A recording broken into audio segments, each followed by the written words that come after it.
Hello बच्चों, welcome to Adhyalay, welcome to my class. आप सभी का स्वागत है मेरे इस सेशन में।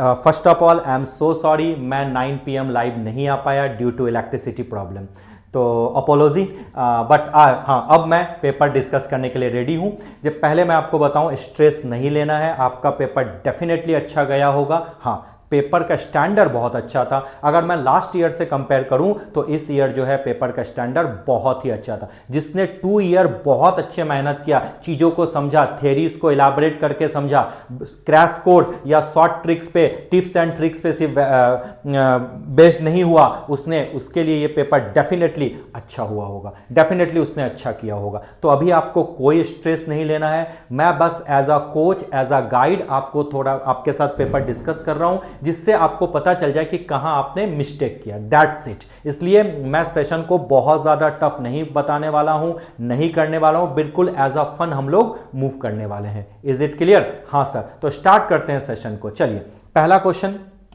क्या है ये देखो। ये पहला क्वेश्चन जो है ये आपके कहां से है? एटॉमिक स्ट्रक्चर से है। और इसमें क्या बोला है? वेवलेंथ का रेशियो ढूंढने बोला है। और ये कहां से आया सर? ये रिडबर्ग इक्वेशन हमने पढ़ा था, जो सबसे फेमस है, सबसे कॉमन पॉइंट है, उससे आया। रिडबर्ग इक्वेशन का फॉर्मूला क्या होता है सर? 1/λ इज इक्वल टू क्या लिखते हैं हम लोग? RH² into 1/n1² minus 1/n2²। क्या हम लोग ऐसे ही लिखते हैं? हाँ सर, बिल्कुल लिखते हैं। अब आपको पता है दो ट्रांजिशन है, 2 to 3 और 4 to 6। जस्ट n1 और n2 की वैल्यू आप पुट कर दो तो आपके पास क्या होगा? 1/λ1 आ जाएगा और आपके पास क्या होगा? 1/λ2 आ जाएगा। आपको पता है ये दोनों चीजें क्या है? कॉमन है। हाँ सर, बिल्कुल कॉमन है। तो अगर मैं पहले केस की बात करूं, n1 में मैं लिख लेता हूं 2 का स्क्वायर मतलब 4 और 3 का स्क्वायर मतलब 9। क्या मैं इसका एलसीएम ले सकता हूं? हाँ सर। जब इसका मैं एलसीएम लेता हूं तो मेरे पास क्या आता है? 5/36। डायरेक्ट मैं लिख रहा हूं, ये कॉमन आपको पता होगा, 5/36। गुड। 1/λ1 आ गया। अब 1/λ2 क्या है? 4/6। तो मैं लिखता हूं 1/4 to 6 है, तो 4 4 जा 16 एंड 6 6 जा 36। क्या ये λ2 के लिए एक्सप्रेशन आ गया n1 n2 का? ये λ1 के लिए कर लिए। इसको जब सॉल्व किया तो एलसीएम क्या आया? 144, यानी 5/144। अगर इसको सॉल्व करोगे तो आ गया 5/144। क्या λ1 और λ2 दोनों आ गया? हाँ सर, बिल्कुल दोनों आ गया। तो अब मैं इसको पुट कर दूं 1/λ1 अपॉन 1/λ2, यानी 5/36 डिवाइडेड बाय 5/144। क्या मैं ऐसा कर सकता हूं? हाँ सर, बिल्कुल कीजिए। 5 5 कैंसिल हुआ, बिल्कुल सर कैंसिल हुआ। 144/36 यानी क्या आ गया? 4/1। क्या मेरा आंसर आया? नहीं। अभी यहां पे थोड़ा सा दिमाग लगाना है। 1/λ1 और 1/λ2 दादा, λ2/λ1 आया मेरे, समझ में आया? क्या बोला मैंने?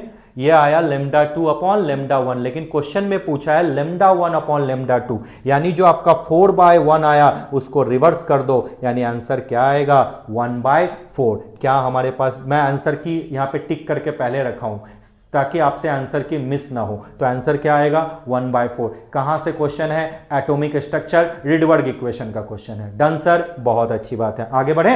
हाँ सर, डी ऑप्शन हुआ। नेक्स्ट क्वेश्चन की तरफ बढ़ते हैं। नेक्स्ट क्वेश्चन आपका क्या आ गया? ये ऑर्गेनिक से क्वेश्चन आ गया और ये बहुत प्यारा क्वेश्चन है। ठीक है, अब देखो HBr है और बेंजोइल पेरोक्साइड है। बहुत अच्छा, यानी तीन बार ये रिएक्शन जाने वाला है। कोई नहीं दादा, आराम से करेंगे। HBr और बेंजोइल पेरोक्साइड है। बेंजोइल पेरोक्साइड अगर हो तुरंत समझ में आ गया, एडिशन रिएक्शन तो होगा, डबल बॉन्ड है, एडिशन होगा, लेकिन इस जगह पे कौन सा रूल लगेगा? एंटी मार्कोनिकोव रूल लगेंगे, यानी हाइड्रोजन वहां जाएगा जहां हाइड्रोजन क्या हो? कम हो, ज्यादा नहीं हो, यानी ब्रोमीन दादा यहां आने वाले हैं। यानी जो मेरा पहला आ गया वो बहुत सिंपल है, ये बनाया, ये यहां CH3 डबल बॉन्ड हो गया सिंगल बॉन्ड में रेडी। डन। कौन सा रूल? AMR। अब सेकंड में आ जाओ, KCN है, सिंपल सब्स्टिट्यूशन रिएक्शन है, याद है ना हैलाइड का। कोई भी अगर हैलाइड हो तो वो सब्स्टिट्यूशन करते हैं KCN के साथ, या कि एक्वस KOH ले लो, है ना, अल्कोहलिक KOH मत लेना, उसमें क्या था? एलिमिनेशन था। तो यानी ये अगर KCN के साथ ट्रीटमेंट हुआ तो यानी Br बाहर और CN अंदर। बहुत अच्छी बात है सर जी। चलिए ध्यान से आराम से करने वाले हैं। अरे मैंने अच्छा फिगर बनाया कि नहीं? हाँ बिल्कुल बनाया। ये लीजिए, ये CH3 और यहाँ पे आ गया क्या? CN। Am I right sir जी? Yes sir. चलो सेकेंड भी आ गया और थर्ड आ गया NaHG सोडियम अमलगम और C2H5OH। अब थोड़ा सा दिमाग की बत्ती जलाओ। क्या मैंने ये क्लास में बताया था? ये क्या है? रिड्यूसिंग एजेंट है। और अगर साइनाइड ग्रुप का हाइड्रोलिसिस हो तो क्या बनता है? COOH। लेकिन अगर रिडक्शन हो तो क्या बनता है? अमाइन बनता है। यानी जो ये CN है दादा मेरे, क्या ये CH2NH2 में कन्वर्ट होगा? हाँ सर, आपने बताया था। यानी जो फाइनल प्रोडक्ट है वो क्या बना? इस तरीके से ये लगा दिया, यहां CH3 और यहां पे क्या आ गया? CH2NH2। क्या ये प्रोडक्ट मेरा बना क्या? हाँ सर बिल्कुल बना। क्या डबल बॉन्ड सिंगल बॉन्ड में चेंज हुआ? Yes sir. पहला क्या था? एडिशन हो गया। सेकंड क्या था? सब्स्टिट्यूशन हो गया। और थर्ड क्या था? फाइनली रिडक्शन प्रोसेस हो गया। देखो एक ही क्वेश्चन में पूरा निचोड़ लिया। मैंने क्या बोला? क्वेश्चन टफ है या नहीं वो मैं बता रहा हूं तो मेरे लिए इजी है, लेकिन हो सकता है आपके लिए टफ हो। लेकिन अगर आपने डीपली चीजों को पढ़ा, एक एक करके चीजों पे गए होंगे तो चीजें आपकी बनी होंगी। यानी आंसर क्या होगा? ए ऑप्शन है। मेरा मतलब हैंडराइटिंग तो बिल्कुल ही घटिया है, ठीक है? तो इसलिए जो है उस पर मत देखो, चीजों को समझो, है ना? तो आया कौन सा? A option. आया समझ में? तो देखो तीनों का मिक्स हुआ, बस डबल बॉन्ड हुआ तो एडिशन, और आपने देखा सिंगल में बदल गया, हैलाइड है, KCN है, न्यूक्लियोफाइल बन रहा है तो न्यूक्लियोफिलिक सब्स्टिट्यूशन रिएक्शन दे दिया, और रिड्यूसिंग एजेंट है तो इट ब्रिंग रिडक्शन। यानी CN ग्रुप किस में चेंज होगा? अमाइन ग्रुप में, CH2NH2 ग्रुप में। M I right sir? हाँ सर, बहुत अच्छी बात है। मैं बिल्कुल अप्रोच एज अ स्टूडेंट रखूंगा, ठीक है? ऐसा कोई टीचर नहीं है, कोई बड़ी चीज ये पढ़ा था वो पढ़ा था, ऐसा कुछ नहीं है। बिल्कुल सिंपल अप्रोच से हम लोग आगे बढ़ने वाले हैं। चलिए नेक्स्ट क्वेश्चन आते हैं। कहता है which of the following statement are true. अब ये क्वेश्चन इनऑर्गेनिक से आ गया। अब अच्छे से पढ़ो, पूरा डीप इनऑर्गेनिक को निचोड़ा है इसने, हर एक चीज साथ में दिया है। पर अगर एक चैप्टर इनऑर्गेनिक का तूने मिस किया तो तू गया। बताओ, unlike gallium that has a very high melting point. Gallium का हाई मेल्टिंग पॉइंट, गैलियम तो लिक्विड फॉर्म में होता है तो उसका मेल्टिंग पॉइंट तो हाई होता ही नहीं है दादा। बहुत अच्छी बात है, ये गलत हुआ। CS has very low melting. अरे भाई साहब, जब पहला स्टेटमेंट नहीं करता छोड़ो उसको, दूसरे में क्या जाना। Next, on Pauling scale the electronegativity value of N and Cl are not the same.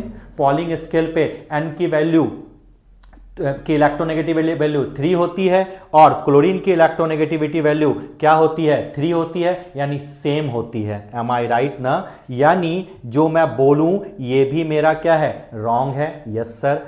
अब argon K plus Cl minus Ca2 plus and S minus are all isoelectronic species. देखो सब में क्या है? 18 इलेक्ट्रॉन सिस्टम है। यानी पहला मुझे ऑप्शन C करेक्ट मिल गया। हड़बड़ी करूं तो बताना है ना। The correct order of first ionisation energy, आपको पता है when we move along the period ionisation energy की वैल्यू क्या होती है? इंक्रीज होती है। तो ऑर्डर क्या होगा? Na का सबसे ज्यादा, उसके बाद Mg का, उसके बाद Al का, उसके बाद सिलिकॉन का। सर क्या बता रहे हो? सर क्या बता रहे हो? मैं वीडियो तुरंत पॉज कर दिया। सर आपने बोला अलोंग द पीरियड जो होता है वो इंक्रीज होता है, तो सबसे पहले आएगा सिलिकॉन, फिर एल्युमिनियम, फिर मैग्नीशियम, फिर जो है आपका सोडियम। सर जी फिर से मैं वीडियो बंद करने वाला हूं, फिर से गलत पढ़ा रहे हो। सर अब मैं बोलूं कहां गलत बता दिया भाई? सही तो है। अब मैंने बोला तो था अलोंग द पीरियड इंक्रीज हो रहा है, वो गलत लिख दिया था। अब मैं सिलिकॉन को आगे लिख दिया, अब कहां प्रॉब्लम है? सर जी आपने ही तो पढ़ाया था, ये एल्युमिनियम और मैग्नीशियम के केस में मैग्नीशियम की जो होती है वो आयनाइजेशन एनर्जी ज्यादा होती है एल्युमिनियम से। क्या चीजें याद है? इसका इलेक्ट्रॉनिक कॉन्फ़िगरेशन क्या है? NH2Np1 है, लेकिन इसका क्या है? NH2 है। जैसे बेरिलियम और बोरोन का केस। हाँ सर याद आ गया। यानी ये भी आपका सर गलत है। यानी करेक्ट क्या हो गया? सिलिकॉन है, देन आफ्टर मैग्नीशियम है, देन आफ्टर एल्युमिनियम आएगा, और सबसे लास्ट में कौन आएगा? सोडियम आएगा। क्या कुछ ऐसा इसने लिखा है क्या?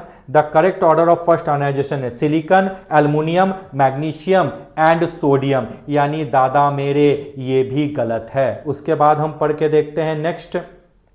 The atomic radius of CS is greater than lithium and rubidium. Sir मुझे तो लगता है ये करेक्ट है, क्योंकि डाउन द ग्रुप जाते हैं तो साइज क्या होता है, इंक्रीज, ये तो कॉमन है। यानी जो मेरा करेक्ट निकल के आया, मुझे जो समझ में आ रहा है वो C&E है। Yes, second option C&E are the correct option. I hope so आपको समझ में आ गया होगा। क्लियर? चलिए, बहुत अच्छी बात है। नेक्स्ट आइए, नेक्स्ट चेक करते हैं। नेक्स्ट है इनऑर्गेनिक केमिस्ट्री कोऑर्डिनेशन केमिस्ट्री से, डीप कोऑर्डिनेशन केमिस्ट्री। क्या पूछा? Which of the following are paramagnetic. अब दो चीजें हैं, या तो आप पूरा का पूरा VBT के थ्रू यूज करो, हाइब्रिडाइजेशन ढूंढो और उसके बाद फिलअप करो, तब जाके उसमें आप रूल लगाओ कि स्ट्रॉन्ग फील्ड लिगेंड जो होते हैं वो पेयर अप करते हैं, weak field ligand pair up नहीं करते अनपेयर्ड इलेक्ट्रॉन को। चलिए, अगर इतनी सारी चीज़ों में बहुत ज़्यादा टाइम जाएगा, अब इसको फिल्टर करके क्या हम टाइम बचा के चीज़ों को कर सकते हैं? मैं बोलूँगा हाँ बिल्कुल करो। कहता है कि ऑर्डर बताओ, मतलब जो करेक्ट है उसमें से ये बताओ, which of the following are paramagnetic. बहुत अच्छी बात है। मैंने आपको जनरली बताया था, अगर स्ट्रॉन्ग फील्ड लिगेंड हैं तो हमेशा वो अनपेयर्ड इलेक्ट्रॉन को पेयर कर देते हैं, यानी स्ट्रॉन्ग फील्ड लिगेंड के केस में हमेशा डायामैग्नेटिक बनता है। स्ट्रॉन्ग फील्ड लिगेंड कौन है? CO है, हाँ सर। स्ट्रॉन्ग फील्ड लिगेंड कौन है सर? CN है, हाँ है। स्ट्रॉन्ग फील्ड लिगेंड कौन है? ट्राइफिनाइल फॉस्फीन है, हाँ। ये तीनों स्ट्रॉन्ग फील्ड लिगेंड है, और जब तीनों स्ट्रॉन्ग फील्ड लिगेंड होंगे तो ये क्या है? डायामैग्नेटिक सब्सटेंस है। अब वीक फील्ड लिगेंड कौन है? आपको पता है Cl है और H2O है, यानी यही दोनों क्या होंगे? पैरामैग्नेटिक होंगे, क्योंकि ये अनपेयर्ड को पेयर नहीं करते। तो आंसर तो हमें पता चल गया A&D, यानी थर्ड ऑप्शन। लेकिन आप हमसे थोड़ी देर के लिए पूछोगे, सर ठीक है ये तो आप बता दिए, लेकिन थोड़ा सा आप समझा दोगे कि, थोड़ा इलाबोरेट करके बताओगे क्या कि कैसे पैरा मतलब अनपेयर्ड इलेक्ट्रॉन बचना चाहिए और डाया मतलब अनपेयर्ड इलेक्ट्रॉन नहीं बचना चाहिए। तो मैं बताता हूं, जैसे मैं ये केस ले लूं, यहां पे निकल किस ऑक्सीडेशन स्टेट में है दादा मेरे? +2 ऑक्सीडेशन स्टेट में। और निकल का इलेक्ट्रॉनिक कन्फिगरेशन क्या होता है? 3d8 4s2। दो निकल गए तो बचा कौन? 3d8। Am I right sir? Good. Coordination number 4 है और वीक फील्ड लिगेंड है, तो हाइब्रिडाइजेशन तो मैं आराम से मजे से बता दूंगा, sp3 है, उसमें तो कोई प्रॉब्लम नहीं है। अब 3d8 है तो आपने ऐसा लिखना है 1 2 3 1 2 3 4 एंड 5। देखो तो सही है। फिर क्या? 1 2 3 4 5 6 7 8। दो अनपेयर्ड इलेक्ट्रॉन दिखे, गुड। अब क्लोरीन क्या है? लाइगेंड्स है। लिगेंड्स क्या करते हैं? इलेक्ट्रॉन पेयर डोनेट करते हैं। तो आपको पता है इसके पास खाली जगह तो है, S और P, बिल्कुल। अब ये एक पेयर यहां गया, 4 क्लोरीन है तो 4 पेयर देंगे, 1 2 3 और 1 4। अब बताओ कौन कौन इन्वॉल्व हुआ? ये 4s था और ये 4p था, यानी हाइब्रिडाइजेशन क्या हुआ? sp3। क्योंकि ये वीक फील्ड लिगेंड है तो इस इलेक्ट्रॉन को ये पेयर अप नहीं कर पाएगा। लेकिन अगर मैं इस जगह पे CN लिख देता, CN स्ट्रॉन्ग फील्ड लिगेंड है, तो इसका हाइब्रिडाइजेशन क्या होता है? DsP2। ये कहता है मैं पावरफुल हूं, तुम्हारे घर के अंदर आऊंगा ही आऊंगा, यानी इस इलेक्ट्रॉन को ये बोलता कि मैं पहले तुम्हारे जो अनपेयर्ड इलेक्ट्रॉन है उसको मैं पेयर करूंगा और उसके बाद एंटर करूंगा। यानी ये 1 2 3 4 और 5 लिखा था, 6 7 8 ऐसे लिखा था ना, ये अब पेयर अप हो जाएंगे, ये उठ के यहां आ जाएगा। अब ये जगह खाली बच गई, तो अब जो CN ने अपना लोन पेयर डोनेट किया, लाइगेंड्स हैं, इलेक्ट्रॉन पेयर डोनेटर होते हैं, वो यहां से फिलअप होना स्टार्ट होंगे। एक पेयर यहां पे, यानी D यूज हुआ, इसको 3D बोलो। उसके बाद एक 4s है और 2p है, यानी एक D एक S और 2p, क्या बन गया? DsP2। क्या समझ में आया? तो स्ट्रॉन्ग फील्ड लिगेंड क्या करते हैं? जो आपके अनपेयर्ड इलेक्ट्रॉन है उसको क्या कर देते हैं? पेयर कर देते हैं। इसलिए मैंने डायरेक्टली इसका आंसर बता दिया। आई होप सो चीजें आपको समझ में आ गई होगी। कैसे इसको एक्सप्लेन करेंगे? तो आंसर क्या होगा दादा मेरे? आंसर हो जाएगा A&D। आई होप सो आपने किया होगा, बहुत ईजी क्वेश्चन है, आप इजीली कर सकते हो। आगे बढ़े सर? हाँ सर बिल्कुल बढ़िया आगे। चलिए बढ़ते हैं बच्चा। चलिए अब क्या है? स्टेटमेंट गिवन है। अब इस स्टेटमेंट को पढ़ो अच्छे तरीके से, क्या है और मुझे बताओ कि क्या है स्टेटमेंट, कहां से आया है। Like nitrogen that can form ammonia arsenic, यानी ये group 15 elements P block. Yes sir. Like nitrogen that can form ammonia, ammonia मतलब NH3, तो आर्सेनिक भी आर्सेन फॉर्म करेगा ना, AsH3। हाँ सर बिल्कुल फॉर्म करेगा। Okay antimony cannot form antimony pentoxide, antimony मतलब Sb, और आपको पता है सिडविग एंड सजडेन कंसेप्ट, आपको पता है कि इनके पास वैकेंट डी सबसेल हैं तो ये अपनी कोवैलेंसी को एक्सटेंड कर सकते हैं एक्सेप्ट नाइट्रोजन। यस, नाइट्रोजन कभी भी जो है पेंटाऑक्साइड बनाएगा, नाइट्रोजन पेंटाऑक्साइड तो बनाता है लेकिन NCl5 नहीं बनाता। क्यों नहीं बनाता? क्योंकि अपनी कोवैलेंसी को एक्सटेंड नहीं कर सकते। तो क्या antimony cannot form antimony pentoxide? Antimony can form, यानी Sb2O5 तो बनेगा ही बनेगा। इस केस में तो भाई SbCl3 और SbCl5 भी बन सकता है क्योंकि ये अपने कोवैलेंसी को एक्सटेंड कर सकते हैं due to the presence of vacant d orbital. लेकिन नाइट्रोजन दादा नहीं करते। नाइट्रोजन ऑक्साइड तो बनाता है लेकिन अगर मैं बोलूं NCl5 एग्जिस्ट करेगा, बोलोगे, तुरंत बोलोगे नहीं, NCl3 तक ही सर रुकेंगे। आया समझ में? तो यानी एंटीमनी कैनॉट फॉर्म पेंटाऑक्साइड, ये गलत है। और like nitrogen that can form ammonia can form arsine, yes sir ये सही है। यानी स्टेटमेंट 1 करेक्ट है, स्टेटमेंट 2 रॉन्ग है, यानी I think third is the correct answer. क्या चीजें समझ में आई? यस। और इसको अभी बहुत ज्यादा हड़बड़ी है इसलिए अब सजडेन सिडविक कंसेप्ट अगर पढ़ोगे तो उसमें भी इस चीज को मैंने केमिकल बॉन्डिंग में अच्छे से समझाया है। Done sir. चलिए आगे आते हैं। खैर उसकी जरूरत नहीं, हम डायरेक्ट भी बना सकते थे। चलिए अब नेक्स्ट क्वेश्चन फिर से आपका इनऑर्गेनिक केमिस्ट्री है। बहुत अच्छा क्वेश्चन है ये, देखिए। Which of the following electronic configuration belong to main group. अब दिमाग की बत्ती 1 मिनट में चकरा गया कि सर ये मेन ग्रुप मतलब क्या? सब तो मेन ही तो पढ़ा है सर 18 ग्रुप होता है, मेन तो क्या मतलब? सर क्वेश्चन छोड़ दे, समझ ही में नहीं आया। अब आपको याद करो, मैंने बताया था जो ग्रुप को रिप्रेजेंट करें, रिप्रेजेंटेटिव एलिमेंट, S और P ब्लॉक के एलिमेंट को हम लोग क्या बोलते हैं? Representative element. वही तो मेन ग्रुप एलिमेंट है, उसका दूसरा नाम। सर हाँ, बात तो सही है। अब S और P ब्लॉक के एलिमेंट कौन होंगे, इसमें से ढूंढो, वही आपका आंसर होगा। क्योंकि D ब्लॉक के एलिमेंट को हम लोग क्या बोलते हैं? Transition element. और F ब्लॉक के एलिमेंट को दादा मेरे सर F ब्लॉक के एलिमेंट को हम लोग क्या बोलते हैं? जल्दी बताओ। F ब्लॉक के एलिमेंट को इनर ट्रांजिशन एलिमेंट बोलते हैं। सर चीजें आप सही बता रहे हो। तो चलिए S ब्लॉक का और P ब्लॉक का एलिमेंट कौन कौन है सर थोड़ा देखें। बिल्कुल देखिए, ये आपके क्या होंगे? S ब्लॉक के एलिमेंट हैं। ये आपके क्या है? P ब्लॉक के एलिमेंट हैं। ये आपका क्या है? D ब्लॉक का एलिमेंट है। ऐसा ये देख के मत घबरा जाना फ्रस्ट्रेट बाबू, 3D3 है तो ये भैया D ब्लॉक के एलिमेंट हैं। और ये भी, ये तो कॉपर है दादा मेरे, तो इसको भी फिर से ये देख के घबरा मत जाना, ये भी क्या है? D ब्लॉक के एलिमेंट हैं। और आपको पता है ये Rn, ये भी आपके क्या है? D ब्लॉक के एलिमेंट हैं। यानी आपका जो आंसर होगा वो कौन कौन होगा? A और C। वाह, A और C आ गया। यानी A और C जो है हमारे क्या है? रिप्रेजेंटेटिव एलिमेंट है, यानी मेन ग्रुप एलिमेंट्स हैं। होप चीजें आपको समझ में आ रही होगी। Done sir, done. आगे बढ़े। बिल्कुल, आइए।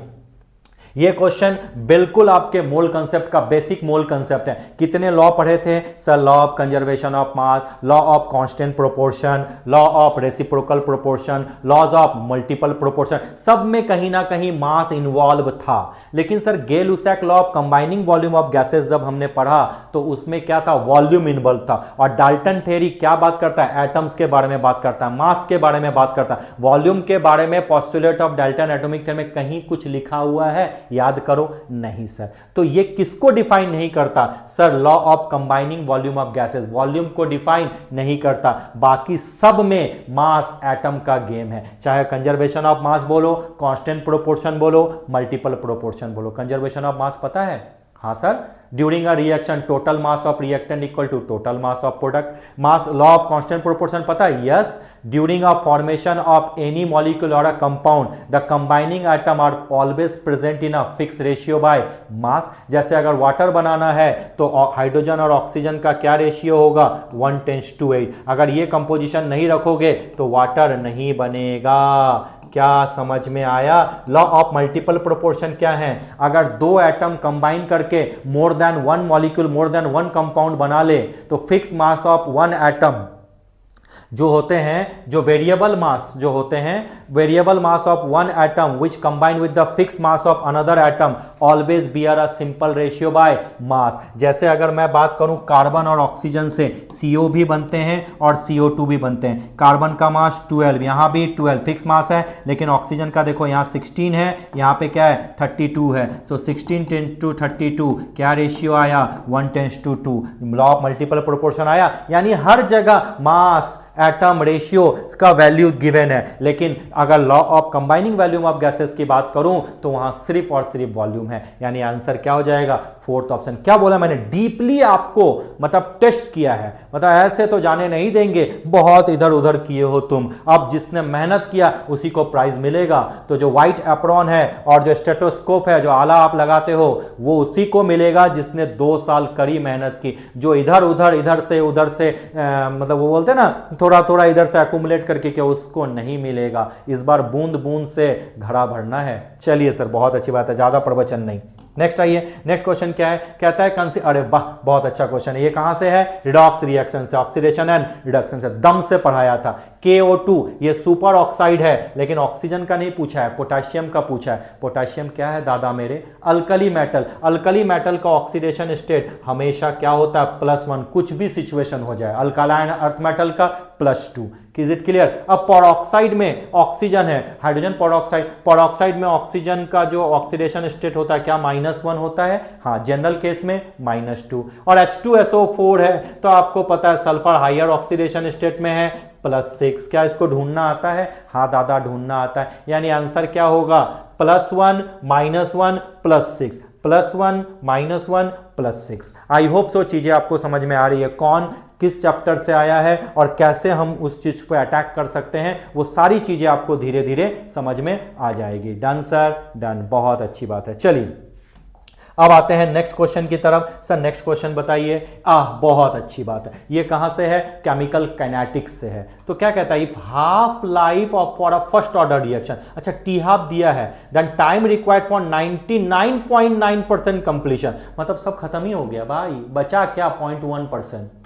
ठीक है, करते हैं। तो चलो बताओ टी हाफ क्या है दादा मेरे। सर टी हाफ है हमारा 1 मिनट, बहुत अच्छी बात है।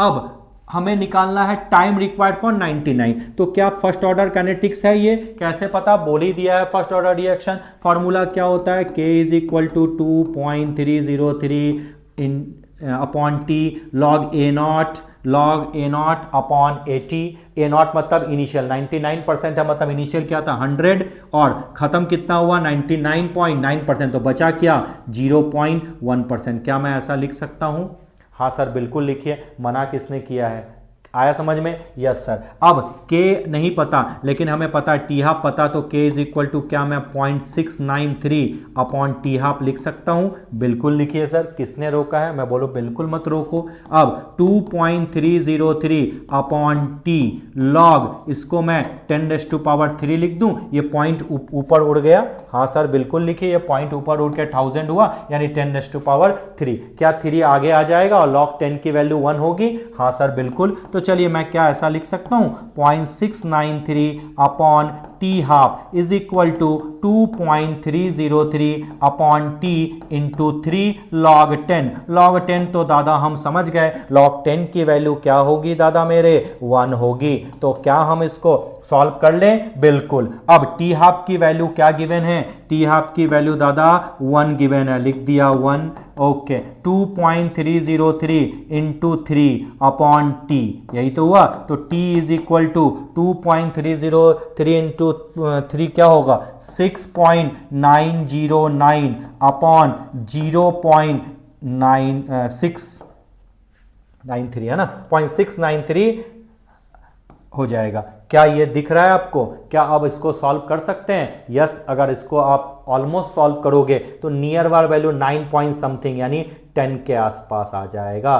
तो आंसर क्या आ जाएगा दादा मेरे, 10 मिनट। क्या चीजें समझ में आई, बिल्कुल केमिकल काइनेटिक्स के थ्योरी को जैसे हम बोर्ड में सॉल्व करते हैं ना, बोर्ड एग्जाम में बोर्ड पेपर, बिल्कुल वैसा इसने सॉल्व किया है। चलिए अब आइए, अब आते हैं नेक्स्ट क्वेश्चन की तरफ। नेक्स्ट क्वेश्चन क्या है, फिर से कोऑर्डिनेशन केमिस्ट्री, बड़ा जबरदस्त तहलका मचा दिया। 2 क्वेश्चन अभी तक आ गए हैं कोऑर्डिनेशन केमिस्ट्री से। चलिए क्या है, the correct order of wavelength of the light. अच्छा, wavelength of the light correct order है, बिना सॉल्व किए आपको पता है किसकी एनर्जी ज्यादा होगी। क्रिस्टल फील्ड स्प्लिटिंग डिपेंड किस पे करता है? स्ट्रॉन्ग फील्ड लिगेंड पे।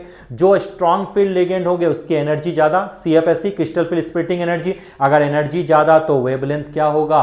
कम। दिमाग की बत्ती जल गई कि एनर्जी ज्यादा होगा तो वेवलेंथ कम होगी, यानी हमें ढूंढना है कि इसमें से स्ट्रॉन्ग फील्ड लिगेंड कौन है। ये वाटर तो ऐसा बैठा हुआ है, ये तो भैया वीक फील्ड लिगेंड है, इसकी तो बात ही नहीं करनी। अब मुझे NH3 और CN में आपको पता है दोनों क्या है? स्ट्रॉन्ग फील्ड लिगेंड, और पावरफुल कौन है? CN है। याद आया? Spectrochemical series, yes sir, trick भी बताया था। Got it? तो CN स्ट्रॉन्ग फील्ड लिगेंड है, यानी इसकी स्प्लिटिंग एनर्जी सबसे ज्यादा, तो वेवलेंथ कम। यानी बी वाला जो है कम वाला कौन कौन सा ऑप्शन है सर? ए और बी, यानी सी और डी तो होगा ही नहीं, काम खत्म। अब बी वाले के बाद कौन आना पड़ेगा? ए, क्योंकि ये दोनों तो वीक हैं। तो बी वाले के बाद ए कौन है? बी ऑफ सेकेंड ऑप्शन ही तो है। बाकी क्यों ढूंढे भाई मेरे? फिल्टर आउट करो, जो आंसर है उसको लिखो और आगे बढ़ो, मजे करो। आई होप सो चीजें आपको समझ में आ गई। तो ऐसी चीजों को सिर्फ सरफेस से पढ़ के हम कभी सॉल्व नहीं कर सकते। मजेदार करके लंबी सांसें खींचो, सॉल्व करते चलो, एकदम अच्छा रिजल्ट होगा। घबराने की कोई बात नहीं। अगर कहीं मिस्टेक है उसको कॉपी में लिख लो कि नेक्स्ट टाइम उसको नहीं करना है। लाइफ में मौके आते रहते हैं। हाँ, सही समय पे स्ट्राइक अगर सही खेलोगे तो जीवन में सक्सेस होगे ही होगे। तो चलो नेक्स्ट क्वेश्चन की तरफ बढ़ते हैं। क्या गिवन है? एनर्जी। वाह, फिर से वाह यार, एटॉमिक स्ट्रक्चर से 2 क्वेश्चन मिल गए, मतलब पूरा वेटेज दिए हुए हैं इस बार कहीं नहीं छोड़ना, छोड़ूंगा नहीं, निचोड़ के इस बार क्वेश्चन पूछा उसने। रिडबर्ग इक्वेशन को टच कर लिया। अब इसने टच किया क्या? एनर्जी ऑफ 1 इलेक्ट्रॉन सिस्टम और रेडियस का डेरिवेशन। बहुत अच्छी बात है, इसका ट्रिक भी बताया था, लेकिन टिप्स और ट्रिक रखो दूर, थियरी पढ़ो। चलिए, बहुत अच्छी बात है। Energy and radius of first board orbit of helium plus and lithium 2+। दादा मेरे, हीलियम प्लस और क्या बोला है? लिथियम 2+। ठीक है, अगर हीलियम प्लस की बात कहूं तो Z=3 है और ये Z=2 है और ये Z=3 है, मतलब 1 इलेक्ट्रॉन सिस्टम तो है लेकिन एटॉमिक नंबर अलग अलग है। बहुत अच्छी बात है। अब बोलता है इसका एनर्जी ढूंढो, तो आपको पता है एनर्जी का एक्सप्रेशन क्या होता है? जल्दी बताओ सर। Z²/n² होता है। और रेडियस भी बोला है, तो रेडियस का एक्सप्रेशन क्या होता है सर? रेडियस का एक्सप्रेशन होता है n²/z। यस दादा, बहुत अच्छी बात है। तो बताओ कौन से ऑर्बिट के पूछा है? फर्स्ट ऑर्बिट के बारे में ही पूछा है, तो n की वैल्यू हर जगह क्या होगी? 1 ही होगी। बहुत अच्छी बात है। तो डायरेक्टली मैं लिखता हूं En is directly proportional to Z²। Lithium के केस में Z की वैल्यू क्या है? 3, यानी 3 का स्क्वायर लिख दिया, यानी आ गया 9 मल्टीप्लाई बाय जो है आपका RH की वैल्यू, मतलब फर्स्ट ऑर्बिट की रेडियस की वैल्यू दी हुई है हाइड्रोजन एटम की 2.18, तो लिख दो 2.18 इंटू 10⁻⁻18 मल्टीप्लाई बाय 9। अगर ये भूल गए हो तो मैं पूरा लिख के बता देता हूं। क्या En का एक्सप्रेशन ऐसा था? -13.6 इंटू Z²/n²। हाँ था। ये इलेक्ट्रॉन वोल्ट पर एटम के केस में था, लेकिन अगर जूल के केस में मैंने बताया था 2.18 इंटू 10⁻⁻18 मल्टीप्लाई Z²/n²। हाँ सर, बताया था। बिल्कुल वही चीजें यहां पे लिख दिया है, कोई प्रॉब्लम नहीं। मैं डायरेक्ट समझा रहा था कि n की जरूरत नहीं पड़ेगी, सिर्फ Z की जरूरत पड़ेगी। यानी इस वैल्यू को अगर हम Z से मल्टीप्लाई कर दे तो हीलियम प्लस भी मिल जाएगा और लिथियम आपका 2+ का भी मिल जाएगा। तो अब लिथियम 2+ का एटॉमिक नंबर क्या है? 9, तो इसको 9 से मल्टीप्लाई कर दो, 9 2 जा 18, यानी एनर्जी कहां कहां आने वाली है? 18 और 19 के बिटवीन आएगी। तो 18 और 19 का ऑप्शन कहां है? लिथियम का एनर्जी का एक यहां पे दिख गया मुझे, और कहीं है? नहीं है, और एक यहां पे दिख गया। मतलब तो चेक ही नहीं करना है, बी और डी खत्म करो कहानी, समय बचाना है, यानी ए और सी में ही होगा। अब बस एक रेडियस ढूंढ लेते हैं, काम खत्म है। रेडियस इन दोनों जगह सेम है, तो क्या डिफरेंट लग रहा है मुझे? यस, तो मतलब हाइड्रोजन का एनर्जी मैं ढूंढ लेता हूं, काम खत्म। चलिए, हाइड्रोजन का एनर्जी क्या होगा यहाँ पे? फिर Z², 2 2 जा 4, 2.18 को अगर 4 से मल्टीप्लाई करोगे तो 4 2 जा 8 इंटू 10⁻⁻18 पे कोई फर्क नहीं पड़ेगा। तो आप सी ऑप्शन को देखो, यहां -16 है। हट, समय बचाओ नहीं करना है, आ गया -18। यानी देखो टाइम कैसे बचाया, इतना बड़ा एक्सप्रेशन था, फिर रेडियस का ढूंढना था, लेकिन हम रुके। हम शांति से मन को शांत किए और फिल्टर आउट कर दिया। फिल्टर आउट कर दिया तो टाइम भी बचा, थ्योरी का भी प्रॉपर यूज हो गया और मार्क्स +4 लेके आ गया। बस यही एक फर्क है। देखो, मैं कोई महान इंसान और महान टीचर तो हूँ नहीं जो मैं आप मुझे फॉलो करोगे। हाँ, मैं कोशिश करता हूँ कि जितना मुझे नॉलेज है मैं आपको डिलीवर करता हूँ। अगर एक्सप्लेनेशन के ड्यूरिंग अगर कहीं कोई मिस्टेक हो जाए बच्चों, तो आई एम सो सॉरी। मतलब कोशिश करूंगा कि ऐसा ना हो, बट फिर भी क्या बोलूं, इंसान ही हूं ना। हाँ, चलिए, बहुत अच्छी बात है। आ गया ये ऑप्शन, क्या चीजें समझ में आई? यस। तो सिंपल आप सॉल्व करो और इजीली बन जाएगा। Clear to you? ज्यादा दिमाग नहीं लगाना। चलिए, बहुत अच्छी बात है। अब आते हैं नेक्स्ट ये क्वेश्चन देखते हैं क्या है। Which of the following compound shows cis and trans isomer? अरे वाह, सिस एंड ट्रांस आइसोमर यानी जीओसी में आइसोमेरिन्स पूछ दिया है।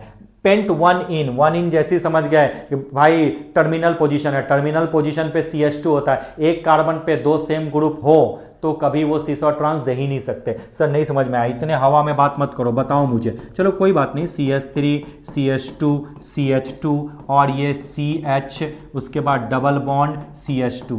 क्या अब टर्मिनल पोजीशन है ना, ये यहाँ पे 2 हाइड्रोजन, एक कार्बन पे 2 हाइड्रोजन होंगे सेम एटम, तो क्या वो सिस एंड ट्रांस देगा? नहीं देगा दादा मेरे, तो ये तो आंसर होगा ही नहीं। बहुत अच्छी बात है। उसके बाद देखो 2 मिथाइल हेक्स 2 इन, 2 मिथाइल हेक्स 2 इन। फिर से यहां दिमाग की बत्ती जल गई। सर नहीं, दिमाग की बत्ती मत जलाओ, प्रूफ करके बताओ। कोई बात नहीं। 1 2 3 4 5 6 ये हो गया। 1 2 3 4 5 6 हेक्स 2 इन, 1 एंड 2, तो यहां पे मैं लिख दूं हेक्स 2 इन। अब ये क्या है, यहां पे ये CH3 आ गया और 2 मिथाइल बोला, तो यानी अगर मैं ये पोजीशन लेता तो ये भी तो हो गया ना।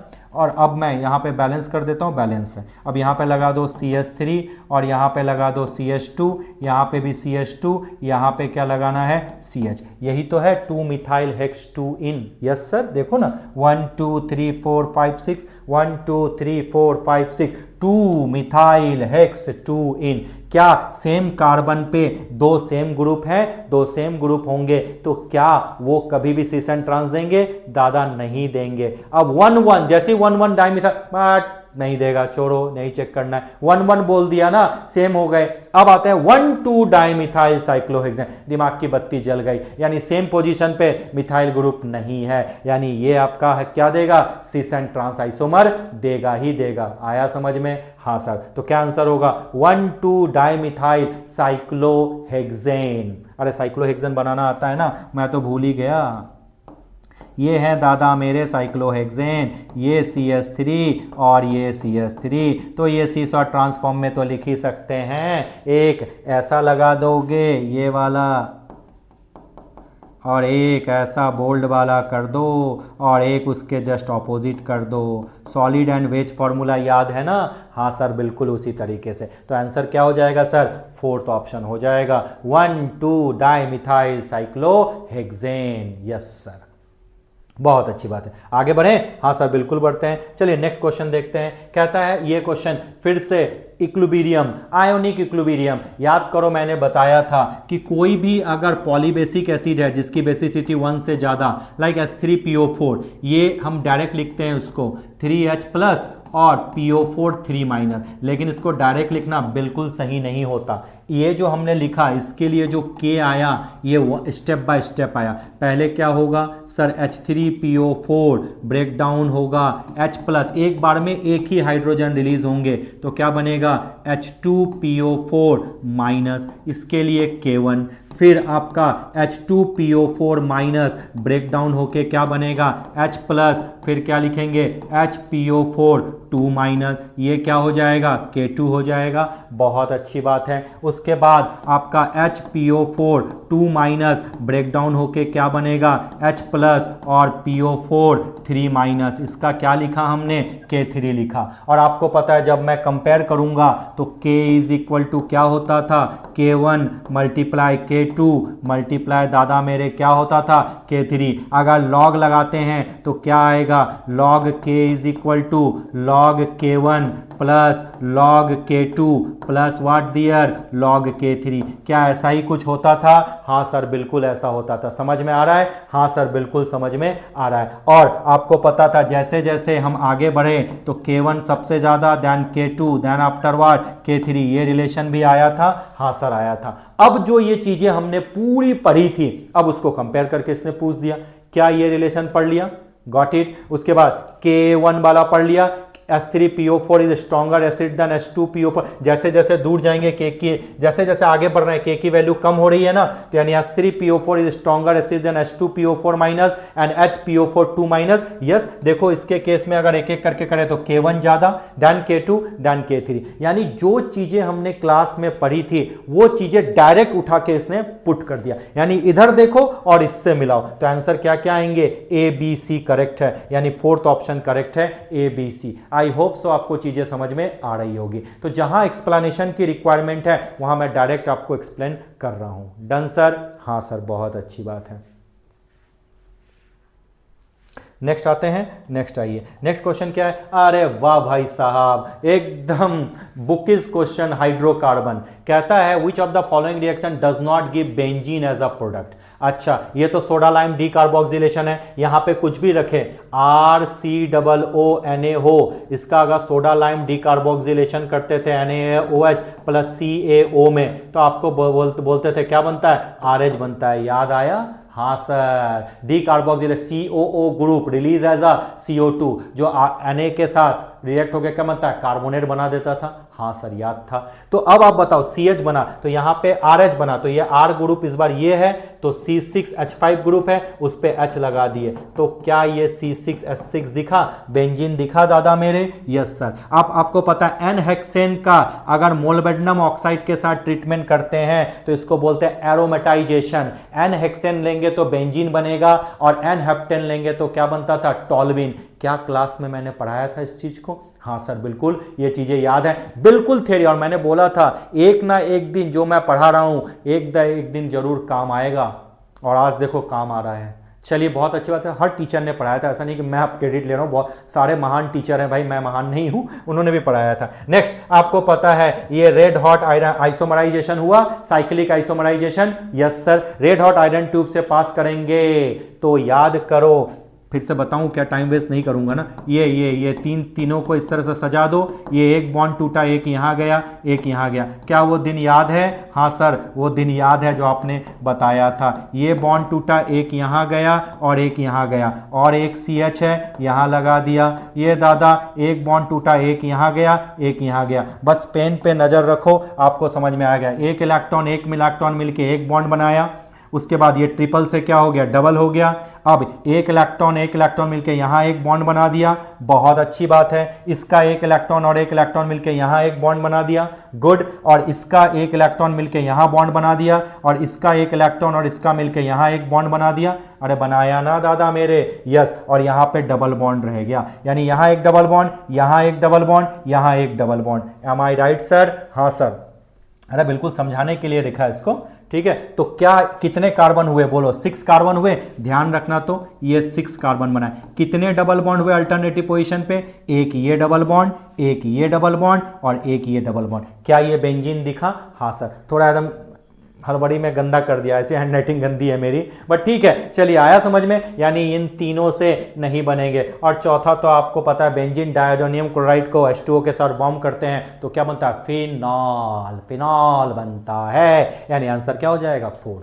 तो बताइए क्या कोई ऐसी चीजें हैं जो चीजें हमने नहीं पढ़ी थी और हमसे नहीं हो सकता? हाँ चीजें स्टैंडर्ड थी, एक बार में याद रखना टफ है, लेकिन ऐसा नहीं है कि हम स्कोर नहीं कर सकते थे, कर सकते हैं, कर डेफिनेटली आपने किया भी होगा, लेकिन उसके लिए मैंने बोला ना 2 साल की मेहनत चाहिए होगी, नहीं तो नहीं होगा। ऊपर ऊपर पढ़ लेते हैं और मजे करते हैं, तो ऐसे मत करो बच्चों, मेहनत करो, होगा एक ना एक दिन सिलेक्शन जरूर होगा। चलिए 4th is the correct answer. Next आ जाइए।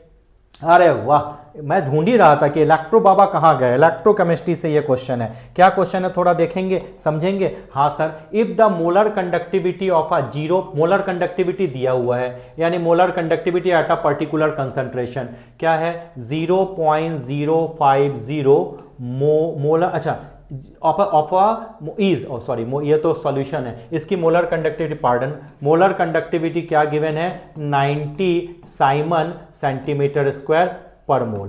क्लियर। अब बोलता है इट एक्सटेंड इस डिग्री ऑफ डिसोसिएशन पूछा है। बहुत अच्छी बात है, सिंपल सा लॉजिक है। याद करो थ्योरी ऑफ वीक इलेक्ट्रोलाइट मैंने पढ़ाया था, Ostwald dilution law, Ostwald theories भी मैंने बताई थी, आर्हेनियस थ्योरी भी मैं बताया था, और थ्योरी ऑफ वीक इलेक्ट्रोलाइट के केस में मैंने बताया था कि degree of dissociation is equal to at particular concentration upon infinite dilution. आया समझ में। ये कॉलरॉस लॉ यूज होगा। इन्फिनाइट डाइल्यूशन कैसे निकालते हैं जल्दी बताओ sir. Cation, ionic conductivity of cation plus ionic conductivity of what anion, ऐसे ही तो लिखते हैं। बहुत अच्छी बात है, गुड। इसको लेमडा सी लिख दो और लेमडा ई लिख दो, चलेगा। अब बताओ क्या है इसमें, आयनिक कंडक्टिविटी ऑफ कैटायन गिवन है और एनायन भी गिवन है, तो बस ऐड कर दो molar conductivity eight infinite dilution, ionic conductivity of cation and anion, तो क्या है जल्दी बताओ 349.6 और प्लस 50.4, यानी इसको अगर सॉल्व कर दिए तो क्या 400 आया। हाँ सर, और मैंने बताया था नीट में जो कैलकुलेशन होता है ना वो लेंदी नहीं होता, वो कहीं ना कहीं वो डेटा फिक्स रहता है। तो एट पर्टिकुलर कंसंट्रेशन क्या दिया हुआ है 90, एट इन्फिनाइट डाइल्यूशन क्या आया 400, तो क्या दादा मेरे अल्फा निकलेगा, alpha is equal to 90 upon 400। क्या मैं इसको सॉल्व कर सकता हूं? हाँ सर बिल्कुल सॉल्व करो, इजीली हो जाएगा। अगर सॉल्व करते हैं तो आंसर आ जाएगा 0.225। Answer c is the correct answer. Done sir, done sir, yes sir, बहुत अच्छी बात है। और अगर सर 9/40 तो कैलकुलेशन में टफ लगेगा, कोई बात नहीं, इसको 8 कर लो, 8/40 1/5, 1/5 मतलब 0.2, 0.2 से थोड़ा ऊपर कौन, अरे बाप रे बाप, मत करना मत करना, फंस जाओगे। ये देखो 3rd and 4 है, नहीं नहीं नहीं, वो भी टैलेंटेड निकल गया, वो पेपर सेटर, अरे ये ऐसा कुछ कर सकता है, ये एस्टिमेशन तुरंत नहीं, इसको पूरा सॉल्व करो। 3rd is C option. क्या समझ में आया? क्या ये फॉर्मूला हमने पढ़ा था? हाँ सर बिल्कुल, हम लोगों ने ये फॉर्मूला पढ़ा था। Is it clear? हाँ सर, बहुत अच्छी बात है। तो इलेक्ट्रो को भी इसने टच कर लिया। अब कुछ और, अब कुछ और, यस। अब ये कहां है, आ गया फिर से इनऑर्गेनिक पे। अब बहुत मजेदार क्वेश्चन है, और इनऑर्गेनिक में केमिकल बॉन्डिंग मजेदार, बॉन्ड ऑर्डर मैंने बताया था, अगर बॉन्ड ऑर्डर 0 और नेगेटिव हो तो क्या होता है, मॉलिक्यूल एग्जिस्ट नहीं करता ना, बिल्कुल। तो क्या बोलता है, a hypothetical diatomic molecule with bond order 0 is quite stable है। बॉन्ड ऑर्डर 0 स्टेबल होगा, बॉन्ड एग्जिस्ट ही नहीं करेगा। जैसे He2 एग्जिस्ट करता है क्या, उसका बॉन्ड ऑर्डर 0 होता है ना। तो यानी ये जो बोला दादा तुम बहुत गलत बात कर रहे हो, काम ही नहीं चलेगा, गलत हो तुम। Next, as bond order increases the bond length increases. दादा मेरे, बॉन्ड ऑर्डर अगर इंक्रीज करेगा तो बॉन्ड लेंथ क्या होता है, डिक्रीज, क्योंकि बॉन्ड ऑर्डर मतलब क्या होता है, number of bond present between 2 atom. अरे जितनी ज्यादा रस्सी होगी तो पास आओगे ना, तो लेंथ तो घटेगा ना दादा मेरे, बताया था ना। यस, यानी मुझे लगता है ये दोनों ही दादा गलत हैं, यानी आंसर क्या होगा, b option. Both statement 1 and 2 are false. क्या चीजें समझ में आ रही है, क्या चीजों को हम अच्छे तरीके से इलाबोरेट कर पा रहे हैं? बिल्कुल। अगर ध्यान अगर आप हैं सही तरीके से तो आपसे क्वेश्चंस बनने ही बनने हैं दादा मेरे। आया समझ में? यस। तो चलो नेक्स्ट क्वेश्चन की तरफ बढ़ते हैं। नेक्स्ट क्वेश्चन दादा क्या, अरे वाह, इस बार तो झड़ी लगा दिया भाई कोऑर्डिनेशन केमिस्ट्री ने। भाई साहब, out of following complex compound which of the compound will be having the minimum conductance. आपको पता कंडक्टेंस डिपेंड करेगा जो जितने आयन देंगे। जैसे ये कोई आयन नहीं देगा क्योंकि पूरा क्लोरीन जो है वो अंदर ही है, ये भी आयन नहीं देगा, अंदर है। अब ये देखो 3 और 1 टोटल 4 आयन देंगे। सर वर्नर्स कोऑर्डिनेशन थ्योरी उसके बाद पढ़ाया था, मोलर कंडक्टिविटी कैसा ढूंढता अपन। हाँ सर पढ़ाया तो था आपने। तो ये तो 4 आयन है, इसकी सबसे ज्यादा, और इसके 2 आयन देंगे, ये बड़ा वाला एक क्लोरीन पिद्दा वाला, यानी 2 आयन है, यानी ये दोनों की मोलर कंडक्टिविटी तो होगी लेकिन इनकी तो नहीं होगी। अब कहता है which of the compound will be having the minimum conductance.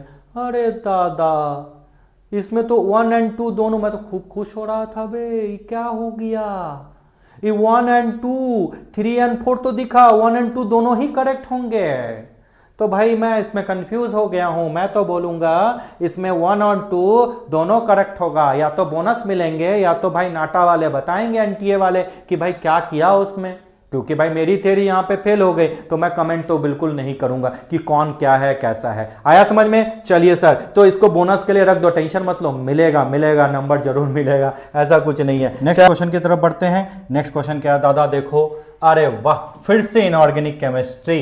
आहा, केमिकल बॉन्डिंग भी है या ग्रुप 18 एलिमेंट्स भी है। सिंपल है, हाइब्रिडाइजेशन ढूंढो, याद करो मैंने पूरा शेप ज्योमेट्री ढूंढना बताया था, वेस्पर और हाइब्रिडाइजेशन वीवीटी को पूरा यूज करके, आखिर वीवीटी का एक्सटेंशन है हाइब्रिडाइजेशन, यस, तो उसको बताया था। XCO3 है तो इसका हाइब्रिडाइजेशन क्या होता है, XC8sp3। क्या हाइब्रिडाइजेशन का फॉर्मूला याद है sir? X is equal to 1/2 valence electron of central atom plus monovalent atom minus charge on cation plus charge on anion. क्या ये फॉर्मूला होता है?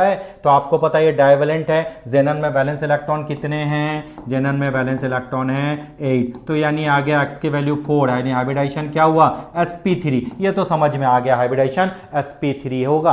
अब sp3 होगा तो भाई क्या क्या हो सकता है सर? सर sp3 होगा तो सर पिरामिडल भी हो सकता है, टेट्राहेड्रल भी हो सकता है, और सर आपका क्या हो सकता है सर, बेंड शेप भी हो सकता है। आपको पता है 3 ऑक्सीजन है, यानी जो टोटल 8 इलेक्ट्रॉन्स में 6 खर्च हुए, 2 बचा हुआ है, यानी एक पेयर बचा हुआ है, यानी XCO3 में एक लोन पेयर है। क्या लोन पेयर और बॉन्ड पेयर लिखाना सिखाया था? Yes sir. तो एक लोन पेयर बचे हैं, तो एक लोन पेयर होता है NH3 जैसा, पिरामिडल होगा। तो sp3 और पिरामिडल कहां दिखा? ए का सेकंड ऑप्शन है। अब मैं रुकूंगा, कहीं ऑप्शन कहां कहां है, ए का सेकंड, यानी थर्ड और फोर्थ तो दादा मेरे करेक्ट है ही नहीं। समय बचाएंगे, समय बचाएंगे, बचाएंगे बिल्कुल। अब मुझे बी, अरे बी का भी 1 है, यानी भाई बी का तो 1 है, XC अप टू चेक ही नहीं करना है, ये तो सिंपल है। 8 + 2 10, 10/2, 10/2 होंगे सर 5 मतलब x की वैल्यू 5 मतलब हाइब्रिडाइजेशन sp3d, यस सर। और कौन सा शेप है? लीनियर। क्यों दादा मेरे, क्यों लीनियर है? क्योंकि इसमें 2 ही फ्लोरीन है, यानी बॉन्ड पेयर 2 है, 3 लोन पेयर है, तो 3 लोन पेयर होंगे तो लीनियर, 2 लोन पेयर होते तो टी शेप, 1 लोन पेयर होता तो सीसॉ, और कोई लोन पेयर नहीं होता तो trigonal bi pyramidal, yes sir, बहुत अच्छी बात है। अब XCOF4 है, यानी 8 + 4 मतलब 12, ओ तो लेंगे नहीं क्योंकि मोनोवैलेंट एटम ऑक्सीजन है नहीं, 12/2 6, यानी इसका हाइब्रिडाइजेशन sp3d2 है। sp3d2 में 6 में से 5 भाई साइड एटम है, यानी इसके ऊपर एक लोन पेयर है। तो अगर sp3d2 है, अगर कोई लोन पेयर नहीं है तो ऑक्टाहेड्रल, और अगर एक लोन पेयर हो तो स्क्वायर पिरामिडल। कहां है दादा मेरे? बिल्कुल आ गया सी का 4। अब तो सी का 3 पे जाना ही नहीं है, ये ऑप्शन पे कर, चेक, टाइम बचाना है भाई, जाना ही नहीं है। तो आ गया क्या आंसर? अब डी तो 3 होगा ही होगा, XC अब 6, ये भी बताऊं क्या भाई, 8 + 6 14/2 7, sp3d3। क्या 6 भाई हैं, एक भाई कम है, एक लोन पेयर है, तो एक लोन पेयर होगा तो डिस्टॉर्टेड ऑक्टाहेड्रल, और अगर एक लोन पेयर नहीं, मतलब टोटल 7 भाई हैं तो पेंटागोनल बाई पिरामिडल, जो IF7 का केस है ना दादा? हाँ सर। चलिए आगे बढ़ते हैं, आगे बढ़ते हैं, कुछ तूफानी करते हैं। अरे वाह वाह वाह वाह वाह वाह, मैं ढूंढ ही रहा था कि ऐसे क्वेश्चन क्यों नहीं आते। थर्मोडायनामिक्स का धुआंधार क्वेश्चन है। 2 प्रोसेस होते हैं, एक्सोथर्मिक एंड एंडोथर्मिक। नोट्स उठाओ, देखो एक्सोथर्मिक के केस में अगर मैं ग्राफ बनाता हूं तो ग्राफ ऐसे उठते हैं, रिएक्टेंट यहां से उठा और ये गया और ये नीचे, ये रिएक्टेंट है और ये प्रोडक्ट है, और इस वाले गैप को ही हम लोग क्या बोलते थे? डेल्टा एच बोलते। आई पुराने दिन याद? हाँ सर। और ये वाला क्या बोलते थे सर? आप इतना बोलते हो तो बताओ, ये वाला, इसको हम लोग ये बोलते थे, एनर्जी ऑफ एक्टिवेशन। हाँ सर, याद तो आया। तो चीजें वही हैं, तो बताओ कौन से ग्राफ में तुम्हें ऐसा दिख रहा है जो ये, अरे भाई साहब यही तो है, ये देखो, यानी ये फर्स्ट वन करेक्ट है, और माइनस है तो एक्सोथर्मिक है। यानी नीचे ही आएगा, और एंडोथर्मिक होता तो ऊपर की तरफ जाता। मैं क्लास को थोड़ा फन कर रहा हूं ताकि आपको स्ट्रेस ना आए, तो आप हंसते हुए पढ़ते जाओ। तो ये वाला जो होगा करेक्ट आंसर होगा। क्या हम मिला के देख सकते हैं? हाँ सर बिल्कुल, आप चीजों को समझा रहे हो, समझ में आ रहा है। तो आंसर क्या होगा? A option. आया समझ में? हाँ सर, चलिए आगे बढ़ते हैं और थोड़ा तूफानी करते हैं। अरे वाह मतलब सोचो, मतलब कह रहा है तो छोड़ूंगा नहीं, क्योंकि आपके सिलेबस में ये सॉल्यूशन चैप्टर का क्वेश्चन है। कहते हैं टाइप ऑफ सॉल्यूशन, तो ऊपर ऊपर पढ़ के निकल गया हो गया आइडियल और नॉन आइडियल, या एक्वस या नॉन एक्वस पढ़े, उसको थोड़ा एक्सटेंड करके कॉलिगेटिव प्रॉपर्टी पढ़ लिए। ये जो अंदर की चीजें है ना कि भाई तीन, आपका जो चैप्टर का नाम वो लिक्विड सॉल्यूशन है, ठीक है, उसमें जो है सॉल्वेंट हमेशा लिक्विड ही होगा, चैप्टर का नाम ही है लिक्विड सॉल्यूशन एक्चुअली में।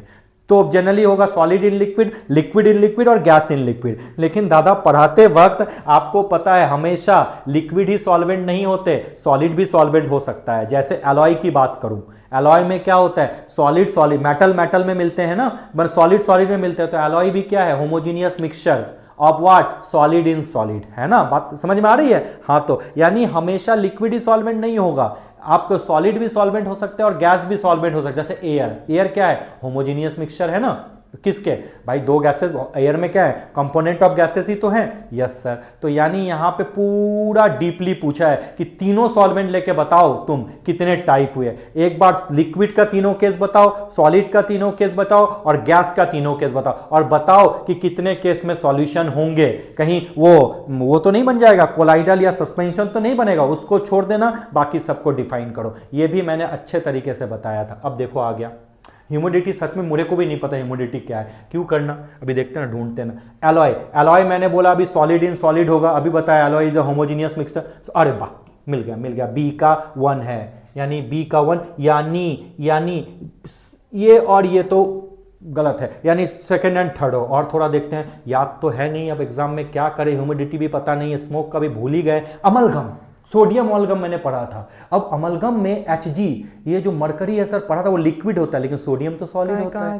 कहाँ है? ए लिक्विड है ना, ये आया ना, ये दादा, ये बी इज इक्वल, अच्छा लिक्विड इन गैस कहाँ है? सी ऑप्शन है ना, amalgam. Yes, liquid in solid. तो अमलगम का केस देखते हैं, सी का ऑप्शन, सी ऑप्शन पर। अरे वाह, आया ना लिक्विड इन सॉलिड। हाँ ना भैया, हाँ सर आ गया, तो इजीली हमें समझ में आ गया। तो आंसर क्या हो जाएगा? B option. अब मुझे याद नहीं था ए का, अरे एलॉय का था ना, एलॉय का बी, हाँ ए का मुझे याद नहीं है। अब हम ए के चले जाते हैं, ए का 2 लिक्विड इन गैस, ह्यूमिडिटी में लिक्विड इन, अरे ह्यूमिड हो गया, यानी एयर में क्या आ गया? अरे याद था, मैं समझा, एयर में वाटर ड्रॉपलेट्स आ गया, उसको तो ह्यूमिडिटी बोलते हैं।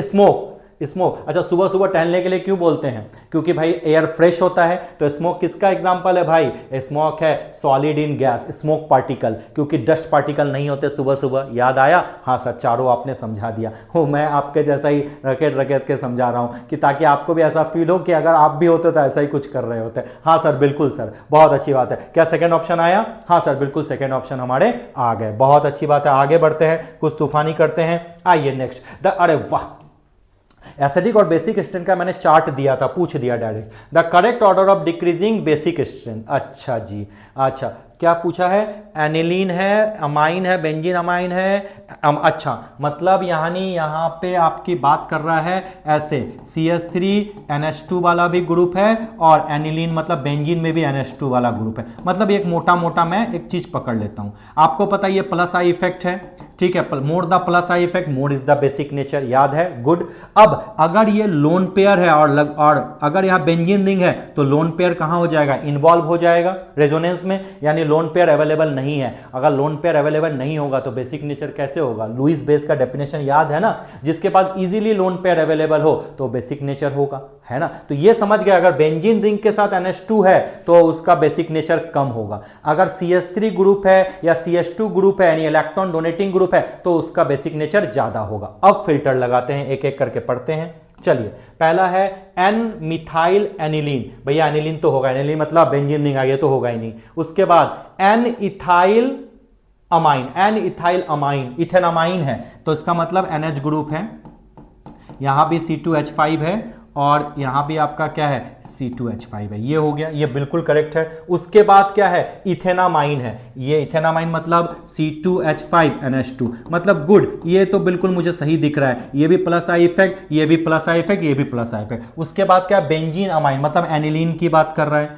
चलिए एनिलीन भी इससे कम होगा, अभी बताया क्योंकि इसका लोन पेयर जो होता है वो रेजोनेंस में इन्वॉल्व है, बहुत अच्छा दादा। उसके बाद क्या है, उसके बाद है एन मिथाइल एनिलीन, अरे वाह, इसमें एन मिथाइल एनिलीन है, मतलब इसको मैं ऐसे लिख दूं C6H5NH और CH3। दो मुझे पता है कि इसका लोन पेयर जो है इन्वॉल्व है रेजोनेंस में, लेकिन यहां प्लस आई ग्रुप भी तो है, तो अगर इसको और इसको कंपेयर करूं तो भैया इसका बेसिक कैरेक्टर ज्यादा, इसमें तो कोई नहीं है, कोई बचाने वाला नहीं है इसको, तो इसका तो सबसे कम होगा, यानी मैं इस पे भी नहीं जाऊंगा, ये जो पूछा ये। अब मैं देखता हूं एन इथाइल अमाइन सही है, इथेनामाइन सही है, उसके बाद एन मिथाइल अनिलीन, अरे वाह सर बिल्कुल सही है, उसके बाद बेंजामाइन, हाँ सर, यानी मैं जाऊंगा सी ऑप्शन पे, यानी थर्ड ऑप्शन पे। अब मैं करेक्ट हो गया, क्या चीजें समझ में आई, लोन पेयर का इन्वॉल्वमेंट समझ में आया, प्लस आई इफेक्ट का पावर समझ में आया, हाँ सर। तो ये जनरली बेसिक नेचर को डिसाइड करते हैं। अगर इस अब यहाँ पे तो सिंपल है, SIR और SIP रूल तो है नहीं, तो कोई मतलब ही नहीं है कि ये सब चीजें यहाँ पे बोलना और डिस्कस करना। चलिए बहुत अच्छी बात है, आइए तूफानी करते हैं, आगे बढ़िए। अरे दादा ये मोल, भाई साहब मोल के क्वेश्चन आ गए, एकदम इजी। कहता है among the following choose the one with equal number of atom. Equal number, मैंने बोला था कहीं भी कुछ भी हो जाए, पहले नंबर ऑफ मोल ढूंढो, उसके बाद देखेंगे क्या बोलता है। चलिए 212 ग्राम ऑफ Na2CO3 है, तो 212 ग्राम Na2CO3 नंबर ऑफ मोल कितने होंगे, given mass 212 upon molar mass 106, यानी 2 हो गए।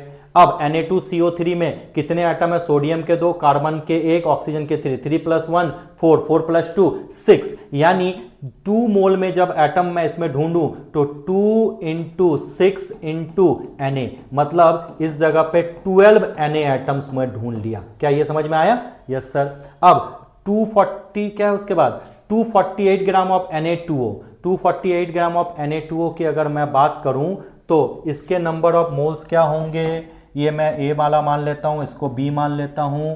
248 डिवाइडेड बाय 62, ये 4 टाइम्स में जाएगा क्या, हाँ 4 2 8, यानी ये नंबर ऑफ मोल्स हुए 4।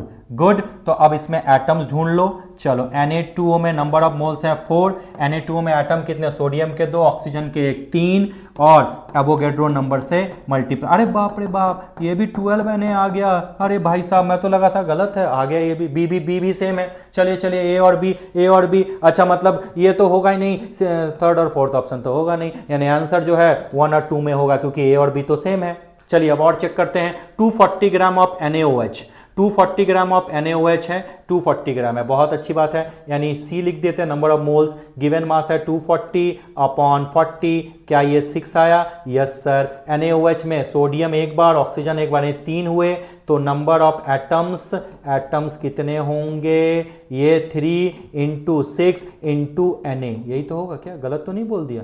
नहीं, हाँ NaOH 3 है, तो यानी ये क्या हो जाएंगे 18 Na। अरे भाई साहब दोनों में 12, इसमें 18, तो ये तो नहीं मिल रहा है, ये तो दूसरे घर का है, नहीं होगा। अब डी ऑप्शन चेक करके देखें, 12 ग्राम ऑफ H2, अच्छा 12 ग्राम ऑफ H2 है, तो गिवन मास 12/2, यानी कितने मोल हो गए 6, और हाइड्रोजन कितनी बार है, 2 बार, एटम 2 हैं, तो 6 × 12 यानी 12 Na। वाह आ गया, यानी ए बी और डी एक फैमिली के लोग हैं, यानी ए ऑप्शन नहीं होगा, आंसर कहां जाएंगे, बी ऑप्शन पे जाएंगे। क्या चीजें हमें समझ में आई? हाँ सर चीजें हमें समझ में आ रही है। तो टफ कुछ भी नहीं है, थोड़ा मेहनत है दादा मेरे, और मेहनत करो सफलता जरूर मिलेगी।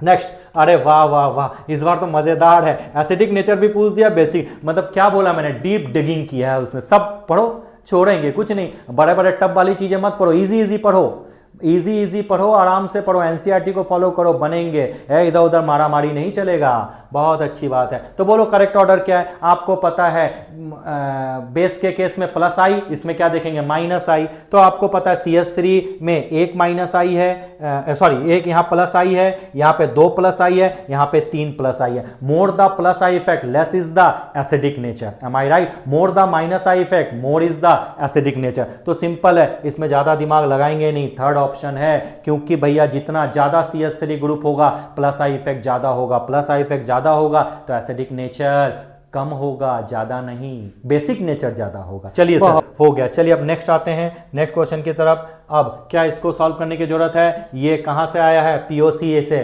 प्रैक्टिकल ऑर्गेनिक केमिस्ट्री में। लैब में जाओ, प्रैक्टिकल करो। बताओ CH-Cl3 यानी क्लोरोफॉर्म है और एनिलीन है, तो किसको कैसे सेपरेट करेंगे? सर मुझे ना समझ में नहीं आ रहा है, तो मैं तो पहले क्रूड ऑयल पे जाऊंगा, क्योंकि पेट्रोलियम इंडस्ट्री बचपन से पढ़ा था, 10th में भी पढ़ा था। इसके लिए फ्रैक्शनल डिस्टिलेशन होगा ना, यानी जो बी है उसका थर्ड ऑप्शन होना ही होना है, वो फिक्स है। तो बी जो है थर्ड, अरे वाह, यानी थर्ड और फोर्थ लेंगे ही नहीं, ए और बी पे अब काम करेंगे। हटाओ, अब ए का चेक करते हैं। CH-Cl3 और आपका C6H5NH2 है। आपको पता है इनके बॉइलिंग पॉइंट में डिफरेंस होता है। अगर बॉइलिंग पॉइंट में नेग्लिजिबल डिफरेंस हो तो फ्रैक्शनल डिस्टिलेशन, बॉइलिंग पॉइंट में थोड़ा लार्ज डिफरेंस हो तो सिंपल डिस्टिलेशन, यानी फर्स्ट वाला क्या होगा? Simple distillation. अरे सर फिर फंस गए, अब मतलब मुझे सी वाला भी चेक करना होगा, डी वाला भी। सिंपल है, सी या डी में कोई चेक कर लो। आपको पता है एनिलीन और वाटर, एनिलीन जो होते हैं स्टीम वॉलेटाइल होते हैं, एनिलीन क्या होता है? स्टीम वॉलेटाइल होते हैं, यानी जो उसका आपका सेपरेशन होगा वो स्टीम डिस्टिलेशन से होगा, और ग्लिसरॉल फ्रॉम स्पेंट लाइफ क्या होगा? Distillation under reduce pressure. मतलब जो एनसीईआरटी में जो नॉर्मल आप थ्योरी पढ़े उसका जो कॉमन एग्जांपल है उसी को उठा के यहां पे डाल दिया, यानी इसका आंसर क्या हो जाएगा? First option 1 is the correct answer. क्या चीजें समझ में आ रही है? हाँ सर चीजें हमें समझ में आ रही है, तो आगे बढ़े। हाँ सर बिल्कुल बढ़ते हैं, चलिए आइए। अब ये कहां से आया? अरे वाह, ली सतेलियर प्रिंसिपल, ली सतेलियर बाबा फिर से आ गए। कहता है इस रिएक्शन में बताओ कि क्या फेवरेबल कंडीशन है। मन को शांत रखो। क्या डेल्टा एन जी जीरो है? जब डेल्टा एन जी जीरो है तो no role of pressure, pressure काम खत्म। कौन सा प्रोसेस है? एंडोथर्मिक है। एंडोथर्मिक प्रोसेस कब फेवर करता है? हाई टेम्परेचर फेवर करता है। हाँ, ऑप्शन बाद में देखेंगे। और तीसरा इंपैक्ट है कंसंट्रेशन का, किस तरफ जा रहे हैं हम? NO की तरफ जा रहे हैं, तो ये रिएक्टेंट है, यानी high concentration of N2 and O2 दोनों हो तो अच्छी बात है। अब पढ़ो, हाई टेम्परेचर होगा, यस। लो टेम्परेचर नहीं होगा, ये एक्सोथर्मिक का केस है। High concentration of N2, yes. High concentration of O2, yes. यानी ACD करेक्ट है। ये देखो फोर्थ ऑप्शन आया। जाओ नोट्स उठाओ, आपको दिखेगा कि बिल्कुल ये चीजें हैं हमारे पास और हम कर सकते हैं। Done sir? हाँ सर बहुत अच्छी बात है। चलिए आगे बढ़ते हैं। चलिए ये क्वेश्चन, वाह वाह वाह, इक्विलिब्रियम में हम लोग केसी और केपी पढ़ के निकल आते हैं। KC is equal to product concentration upon reactant concentration, और KP is equal to partial pressure, product partial pressure upon reactant partial pressure, और KP is equal to KC RT to the power delta N. मजेदार तरीके से करके आते हैं। अब इसने घुमा दिया है। घुमाया क्या है? याद करो, K is equal to K F upon K B, law of mass action से इसको पहले लाए थे। हाँ, अब यही इसका यूज किया। इसने कहा है for the reaction the backward rate constant is higher than the forward reaction rate. ये फॉरवर्ड है, ये बैकवर्ड है, बाय अ फैक्टर 2500, यानी जो KB है वो KF का 2500 KF है। यही तो है, बस पुट करो तो K क्या आ गया जल्दी बताओ? KF upon 2500 KF। KB की जगह मैं ये लिख सकता हूं? हाँ सर बिल्कुल लिखो। ये और ये कैंसिल हुआ दादा मेरे? Yes sir. अगर ये और ये कैंसिल हुआ तो 1/2500 आ गया, K मिल गया। अब पूछता है क्वेश्चन में KP ढूंढो। क्या बचपन की यादें ताजा करेंगे? Yes, KP is equal to KC RT to the power delta NG होता है दादा मेरे। डेल्टा NG क्या है? 2 - 1 1 है, तो K की वैल्यू क्या है? 1/2500 है, मल्टीप्लाई R की वैल्यू इसने खुद कहा है 0.0821 लेना है, बिल्कुल। और टेम्परेचर क्या है? 1000 केल्विन है। तो क्या अब हम इसको सॉल्व करेंगे? बिल्कुल सॉल्व करेंगे। अगर आप हम इसको सॉल्व कर लेते हैं तो मेरा आंसर आ जाएगा 0.033। क्या चीजें समझ में आई? हाँ सर बिल्कुल चीजें समझ में आ गई। टफ तो नहीं है? नहीं सर बिल्कुल टफ नहीं है, इजीली हमसे बन सकते हैं। तो बस बिल्कुल मैं वो चीजें ही कर रहा हूं जो आपसे इजीली बन जाए। चलिए आगे आते हैं, आगे आते हैं नेक्स्ट क्वेश्चन की तरफ। नेक्स्ट क्वेश्चन बहुत अच्छी बात है, अमाइंस डायजोनियम सॉल्ट। थोड़ा फिर यादों को ताजा करेंगे। कैसे यादें हैं सर? वही पुरानी बिसरी यादें, भूली बिसरी यादें।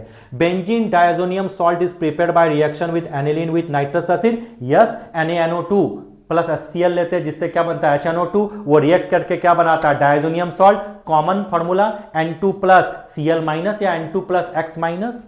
ये सर यही तो बनेगा? हाँ हाँ सर ये तो याद है मुझे, इसके लिए कुछ बताऊं मत। ये N2 प्लस और Cl माइनस बनेगा। ये कैसे बनता था?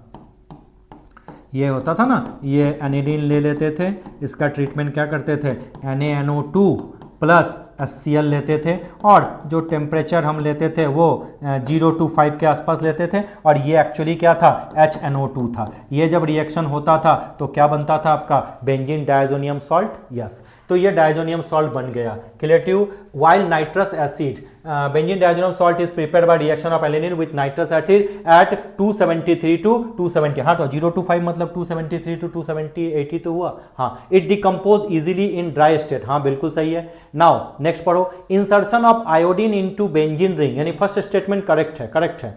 Insertion of iodine into the benzene ring is difficult and hence iodobenzene is prepared through the reaction of benzene diazonium salt with Ki। अरे तेरी सैंडमियर रिएक्शन, CuCl लगाया, CuBr लगाया, तब तो फिर क्लोरोबेंजीन ब्रोमोबेंजीन बना। ठीक है, CuCN लगाया तो साइनाइड बना, नाइट्राइल। लेकिन अगर Ki लगाते थे तो क्या आयोडीबेंजीन बनता था सैंडमियर रिएक्शन के केसेस? हाँ सर, बात तो सही है। यानी ये भी दादा सही, ये भी दादा सही। थ्योरी पढ़ो, आया समझ में? यानी ऑप्शन क्या होगा sir? A is the correct option. तो चीजें आपके लिए टफ नहीं है, बट हमें चीजों को बहुत अच्छे से एकदम अच्छे से समझना होगा। चलिए आइए नेक्स्ट आइए। वाह, फिर से कहां पहुंच गए हम, कौन सी दुनिया में पहुंच गए? हम पहुंच गए केमिकल काइनेटिक्स में। If the rate constant of the reaction 0.03 पर सेकेंड है, दिमाग की बत्ती जल गई। अगर 0 पर सेकेंड है यानी फर्स्ट ऑर्डर काइनेटिक्स है। How much time does it take for 7.2 mole concentration of the reactant to get reduce to 0.7.2 से कहां पहुंच गए, 0.2 तक पहुंच गए। तो पूछता है टाइम, तो आपको पता है K इज इक्वल टू क्या होता है, 2.303 upon T log A0 upon 80। बहुत अच्छी बात है। हमें ढूंढना क्या है, टाइम ढूंढना है। तो T is equal to 2.303 upon K की वैल्यू गिवन है 0.03 log A0, इनिशियल कंसंट्रेशन क्या है 7.2, लिख दिया 7.2। क्लियर? और ये कितना है 0.9, जो बचा कितना है वो 0.9 है। क्या चीजें समझ में आ रही है? ये कैंसिल होके 8 हो गया। हाँ दादा 8 हो गया। चलिए, तो हम T इज इक्वल टू लिख सकते हैं 2.303 बाय 0.03 log 8। log 8 को मैं 2 to the power 3 लिखूँ तो दुख तो नहीं होगा? नहीं सर, क्यों दुख होना है, बिल्कुल कर सकते हैं। तो चल फिर करो, बहुत अच्छी बात है। चलिए, T इज इक्वल टू हम क्या लिखते हैं 2.303 divided by 0.03 into 3 log 2। log 2 की वैल्यू 0.3010 गिवन है क्या कुछ? हाँ नहीं, गिवन नहीं है। अरे भाई हाँ गिवन है ना, बस हिंट तो दे दिया। अब क्या हम T को सॉल्व कर सकते हैं? हाँ सर बिल्कुल सॉल्व कर सकते हैं। सॉल्व करो, 69.3 सेकेंड आ गया। यानी कहीं से भी आपको छोड़ा नहीं है, हर एक जगह से निचोड़ा है। और अच्छे तरीके से अगर निचोड़ होगी तभी तो पक्के डॉक्टर बनोगे, ऐसे थोड़ी बनना है ना। चलिए, बहुत अच्छी बात है। क्या है next question? How many product including stereoisomer are expected from monochlorination of the following compound. बहुत अच्छी बात है, दिमाग की बत्ती जल गई एकदम। ये बेसिक हाइड्रोकार्बन से आया है। अच्छा, तो इसको मैं क्या थोड़ा ऐसे लिख दूं, CH3 CH CH3।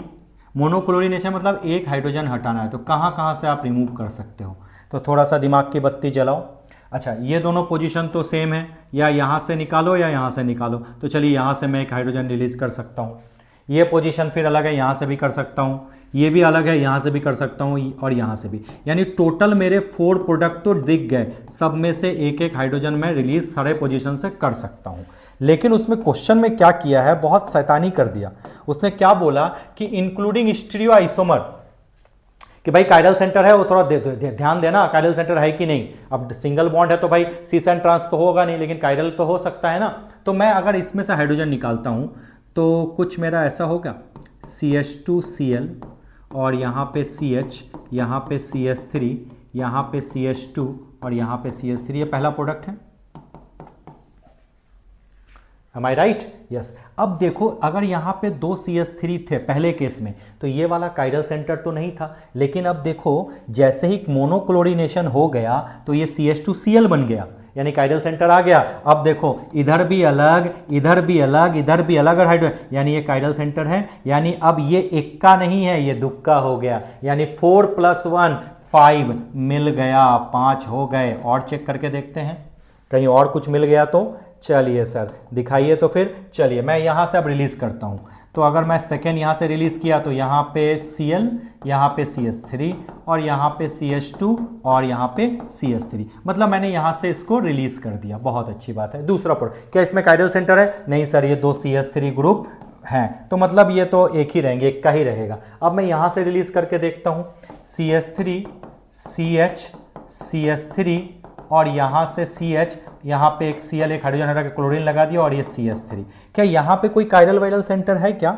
सर ये वाला जो कार्बन है ना, मुझे दिख रहा है इधर CH3 है, इधर Cl है, ये H है, और यानी ये काइडल है भाई, इक्का नहीं है, ये दुक्का है। यानी एक और बढ़ा दो, +1 कितने हो गए? अब 5 नहीं 6 हो गए। अब अगर मैं यहाँ से रिलीज करके देखूं तो आपको पता अगर कोने से रिलीज करोगे तो ये CH2 Cl तो बनेगा, यानी एक कार्बन के साथ 2 हाइड्रोजन, काइडल सेंटर नहीं होगा। तो पहले नॉर्मल प्रोडक्ट लिख लो और उसके बाद देखो क्या काइडल सेंटर है तो जस्ट डबल कर दो, यानी 2 जगह पे डबल हुआ और 2 जगह सेम रहा, तो 2 जगह डबल हुआ तो 2 2 जा 4, 4 + 2 6, यानी इसका आंसर जो है बड़ेदार, मजेदार, लवाबदार, ठीक है, क्या आ गया? 6 आ गया। बहुत अच्छी बात है। आइए नेक्स्ट क्वेश्चन की तरफ बढ़ते हैं। नेक्स्ट क्या है? Arrange the compound. देखो इसमें बहुत सारी चीजें हैं, स्टेबिलिटी वगैरह बहुत कुछ चेक करना होता है। मैं बस सिंपल हाइब्रिडाइजेशन से आपको समझा देता हूं, ठीक है। अब जैसे देखो, अगर मैं इसकी बात करूं तो यहां पे sp है, इसकी अगर मैं बात करूं तो sp2 हाइब्रिडाइजेशन है, या सिंगल बॉन्ड है तो ये sp3 है। यानी अगर s कैरेक्टर बढ़ता है तो आपको पता है बॉन्ड लेंथ क्या होता है सर एस कैरेक्टर बढ़ता है तो बॉन्ड लेंथ जो होता है वो डिक्रीज होता है। अगर बॉन्ड लेंथ डिक्रीज होगा तो बॉन्ड एनर्जी क्या होती है? इंक्रीज होती है। सिंपल, मैं इस पे जा रहा हूं, कोई मैं हाइड्रोजन निकाल के उसके आयंस को कंपेयर नहीं कर रहा हूं, मैं डायरेक्ट बता रहा हूं। तो यहां एस कैरेक्टर मुझे ज्यादा दिखा तो मुझे समझ में आया कि यहां पर जो बॉन्ड लेंथ है वो थोड़ा सा कम है, मिनिमम है, क्योंकि एस का साइज छोटा होता है, पिद्दा सा, उसका पी फिर डी, तो एस कैरेक्टर बढ़ेगा तो बॉन्ड लेंथ कम होता है जनरली। बाकी सारे फैक्टर को मैं हटा देता हूं, ठीक है। तो बॉन्ड लेंथ कम हुआ तो बॉन्ड एनर्जी क्या होगी? ज्यादा होगी। तो किसकी बॉन्ड एनर्जी ज्यादा? sp की, उसके बाद sp2, उसके बाद sp3, मतलब 2 1 3, यानी आंसर कहां चले जाएंगे? फर्स्ट ऑप्शन की तरफ चले जाएंगे। आया समझ में? हाँ सर बिल्कुल आ गया। चलिए नेक्स्ट क्वेश्चन की तरफ आते हैं। नेक्स्ट क्वेश्चन है, which of the following compound does not decolourise bromine water. वाह वाह वाह, हाइड्रोकार्बन का केस है। आपको पता है सिंगल बॉन्ड कभी भी ब्रोमीन वाटर को डीकलराइज नहीं करते, यानी ये डीकलराइज करेगा। और आपको पता है ये तो ऑर्थोपैरा डायरेक्टर है, तुरंत ब्रोमीन को ऑर्थोपैरा पोजीशन पे भेज देगा। ये भी ऑर्थोपैरा डायरेक्टर है, ये भी ब्रोमीन के साथ रिएक्ट करेगा, याद है ना? हाँ सर, लेकिन ये सिंगल बॉन्डेड है, ये ब्रोमीन वाटर के साथ कंबाइन नहीं करेगा। तो आंसर क्या होगा? साइक्लोहेक्सेन। ये सिंपल क्वेश्चन है, याद आया? हाँ, अरे सर पूरा रिएक्शन दिखाओगे? अरे भाई ये वाला नहीं हुआ, भूल गए क्या? दोनों जगह ब्रोमीन जो लगा था, ये CH है, यहाँ Br है, और ये आपका CH2 Br इस तरह से लगा था। और ये वाला आपको पता है यही तो फिनॉल है ना। हाँ, अगर ब्रोमीन एक्सेस में ले लो तो ब्रोमीन यहाँ भी रखेगा, यहाँ भी लगेगा, ऑर्थोपैरा डायरेक्टर है ना, ये लग जाएगा। क्लियर? और अगर फिर से NH2 ले लो, फिर से ये ऑर्थोपैरा डायरेक्टर है। हाँ सर बिल्कुल सर, तो फिर से ब्रोमीन कहाँ जाएगा? ये ऑर्थो पोजीशन पे जाएगा। अलग अलग लिखना चाहो तो फिर से ब्रोमीन कहाँ जाएगा?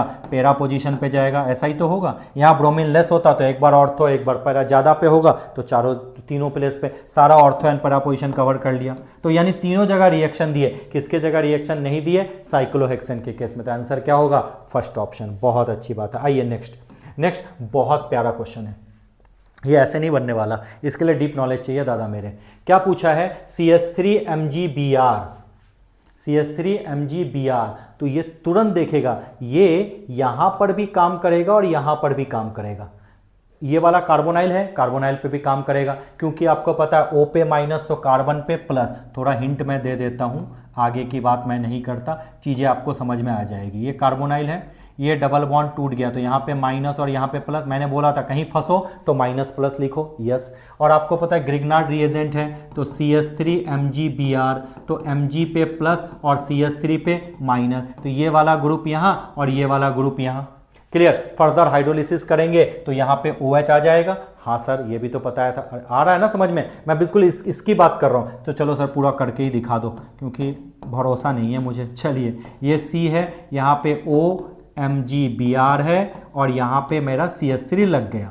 अब आपको पता है इसका हाइड्रोलिसिस किए तो आपको पता है H plus and OH minus बना, Mg पे प्लस O पे माइनस, O को कौन खींचा, H खींचा, यानी ये सेटिंग तो हो गई मेरी।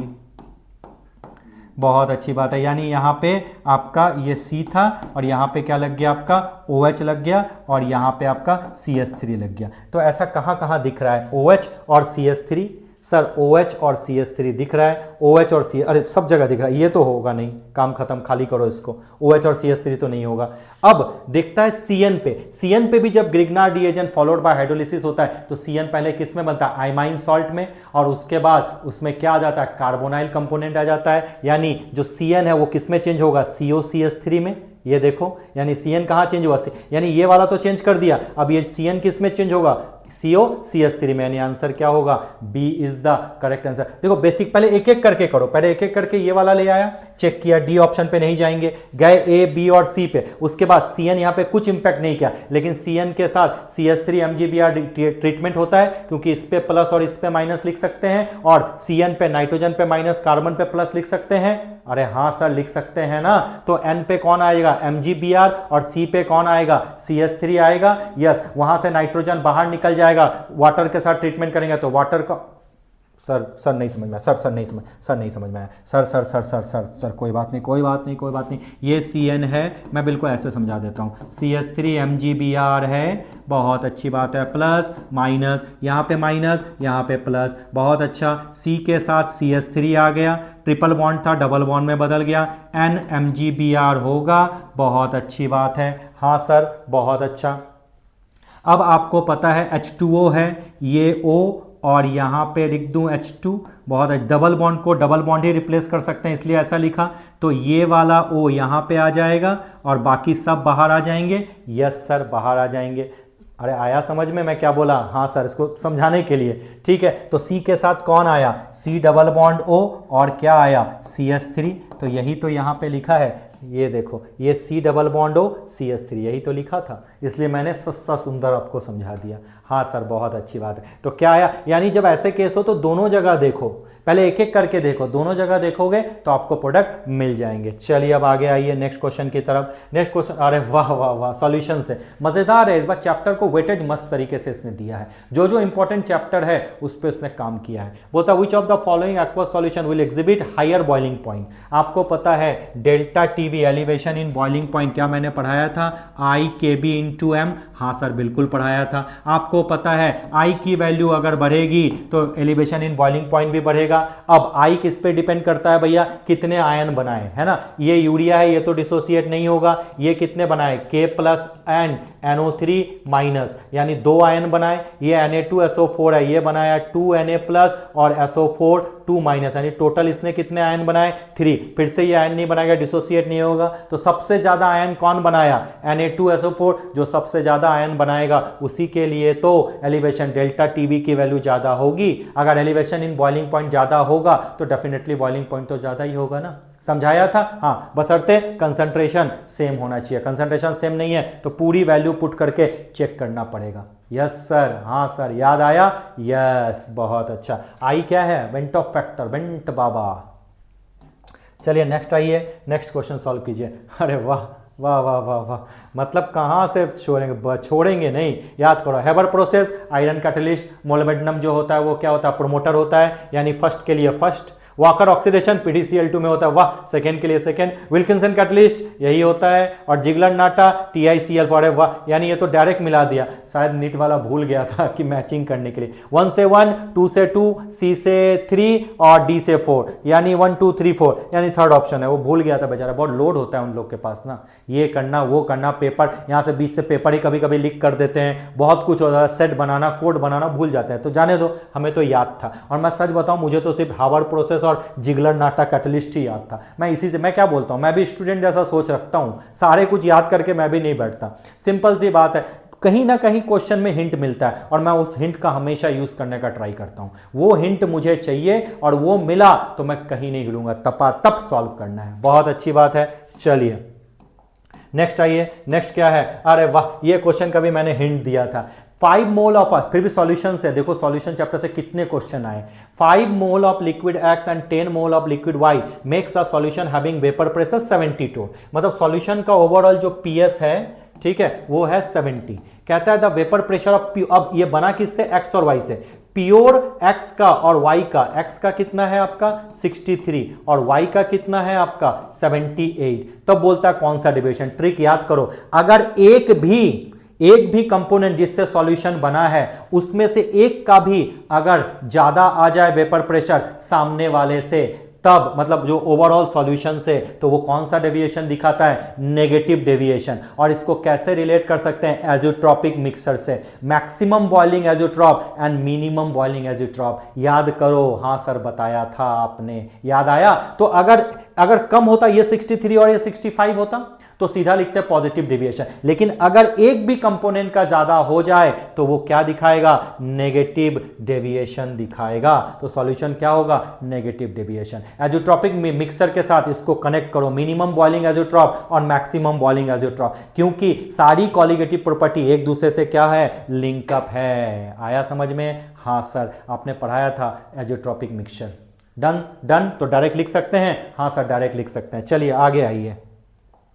Next question. अरे वाह, ये वाह वाह वाह वाह वाह, ये तो कहाँ बचोगे। हाँ, आपको पता है ये एस्टर है, मिथाइल ग्रुप लगा, मिथाइल एस्टर है। और मिथाइल एस्टर को अगर एल्डिहाइड में चेंज करना है तो बहुत फेमस रिड्यूसिंग एजेंट आता है डाइबल एच। और ये प्रोसेस होगा कहां से? डाइबल एच से। मतलब जिसने इस ऑर्गेनिक के इस रिएक्शन को डीपली पढ़ा है, ये पार्शियल रिडक्शन का एग्जांपल है, वही एस्टर को जो ये वाला ग्रुप है उसको किसमें चेंज कर देता है? एल्डिहाइडिक ग्रुप में। ये कौन करता है? DIBAL H. तो डाइबल एच कौन है? B option. लिखा हुआ तो है ही बी ऑप्शन, यानी आंसर होगा बी। इसका मैकेनिज्म बहुत दमदार है। जब मेरे नेम रिएक्शन सीरीज को आप देखोगे तो उसका मैकेनिज्म होगा क्लियर। चलिए आगे बढ़ते हैं। नेक्स्ट आते हैं। चलिए, ये तो बायोमोलिक्यूल्स के क्वेश्चन है। ये तो मुझसे क्या पूछोगे? इजीली तुम जानते हो, इसमें मैं क्या बताऊं आपको, आप खुद ही कर सकते हो। क्या होगा? विटामिन B12 से क्या होता है? एनीमिया होता है। देन विटामिन डी से क्या हो जाता है? रिकेट्स हो जाता है। अरे भाई मिल तो रहा है ना? बिल्कुल। विटामिन B2 से क्या होता है? सिलेसिस होता है। सर हाँ सर, बहुत अच्छी बात है। तो ये आ गया। नेक्स्ट आ जाओ। नेक्स्ट। बहुत अच्छा, ये अच्छा क्वेश्चन है, बहुत अच्छी बात है। SN1 SN2 का है। आपको पता आयोडीन है और क्लोरीन है। अंडरगो SN2, बिल्कुल दोनों। अच्छा, iodine undergo SN2 faster than chlorine. हाँ, क्योंकि आयोडीन बेटर लिविंग ग्रुप है ना, बेटर लिविंग ग्रुप है तो वाया इंटरमीडिएट स्टेट तुरंत प्रोसीड कर जाएगा, यानी करेक्ट है। अरे वाह, लिखा तो है नीचे, iodine is a better leaving group because of its large size, यानी दोनों असर्शन एंड रीजन करेक्ट है, and reason is the correct explanation of assertion, यानी first is the correct answer. कोई प्रॉब्लम नहीं है। आई होप आपको चीजें समझ में आ गई। फिर से ये इसमें भी क्या बताना है? कीटो सुगर, हिंट दे ही रखा है। It is found in honey, is a keto sugar, exist in alpha beta anomeric form, is levorotatory. तो आपको पता है ये जो सारी प्रॉपर्टी है वो किसको शो करती है? डी फ्रुक्टोज को। ये कोई एक्सप्लेनेशन की रिक्वायरमेंट है नहीं, आप डायरेक्ट इसका डायरेक्ट आंसर लिख सकते हो। बहुत अच्छी बात है। चलिए नेक्स्ट। अरे वाह, फिर से अब ये सब डायरेक्ट आंसर आ रहे हैं। ये जो आप कैटायनिक रेडिकल्स, एनायनिक रेडिकल्स, इन सब के बारे में पढ़ा है ना, क्वालिटेटिव एंड क्वांटिटेटिव एनालिसिस, उसमें है। क्वांटिटेटिव तो मेजरमेंट जानते हैं, क्वालिटेटिव एनालिसिस में आपका ये गिवन है। तो इसको पढ़ो, ये तो इजीली बन जाएगा। इसमें मैं क्या एक्सप्लेनेशन करूं, बस मिला देना कि भाई क्या आंसर होगा। ठीक है, चलिए बहुत अच्छी बात है। नेक्स्ट आ जाए। नेक्स्ट, हाँ ये देखो, ये भी प्रैक्टिकल और फिर से ये थियरी है। आपको पता लैसाइन टेस्ट कौन नहीं दे रही है? लाइबिक प्रोसेस है ना, तो इसमें भी मैं क्या बताऊं, ये लाइबिक प्रोसेस है, ये नहीं देगा, बाकी तीनों लैसाइन टेस्ट देता है। हाँ सर, बहुत अच्छी बात है। तो चीजें बन रही है क्या? हाँ सर बिल्कुल। अब फिर से ये एकदम थियरी है। आपको पता है लोन पेयर ज्यादा होंगे तो डायपोल मोमेंट ज्यादा, यानी H2O में 2 लोन पेयर, इसका डायपोल मोमेंट ज्यादा, उसके बाद ये इसमें कोई लोन पेयर नहीं है, करेक्ट है। XCF4, XCO पर 4 भाई हैं, तो मतलब टोटल 8 हैं, 4 भाई हैं, इसमें 6 हैं, इसमें 1 लोन पेयर है, इसमें 2 लोन पेयर है, और इसमें कितने हैं आपके? इसमें तो ज़्यादा हो जाएंगे ना, XCF4 है तो 4 ही बॉन्ड, 4 हो गए, एक लोन पेयर है। इसमें तो भाई साहब XCF2 है, इसमें 1 2 3 3 लोन पेयर है, उल्टा दे दिया नंबर ऑफ लोन पेयर, यानी बी वाला रॉन्ग है ना, ना ना ना नहीं चलेगा। गुड। अब नेक्स्ट OH-CH, अरे भाई सी का साइज बड़ा होता है तो CH बॉन्ड बड़ा होगा ना OH से, तो ये भी गलत है। बॉन्ड इंथैल्पी ये बिल्कुल करेक्ट है। Triple bond, double bond, single bond, simple, more the bond order more is the bond energy, यानी मुझे लगता है ए और डी करेक्ट है, बिल्कुल ए और डी करेक्ट है, यानी वो first is the correct answer. I hope सो चीजें आपको समझ में आ रही होगी। नेक्स्ट आ जाओ, next question, total number of possible isomer of cyclic ether. भाई साहब ये साइकिल, ये मैंने क्लासरूम में बताया था, बहुत लेंदी है, अब वीडियो वैसे ही साइज बहुत बड़ा हो चुका है, इसको बना लो लाइक C4H8 है ना, तो इस तरीके से बनते चले जाएंगे, ऐसा एक बनेगा है ना, 1 2 3 और उसके बाद यहाँ पे एक लगा दो, फिर आपका ऐसा बनेगा लाइक दिस है ना,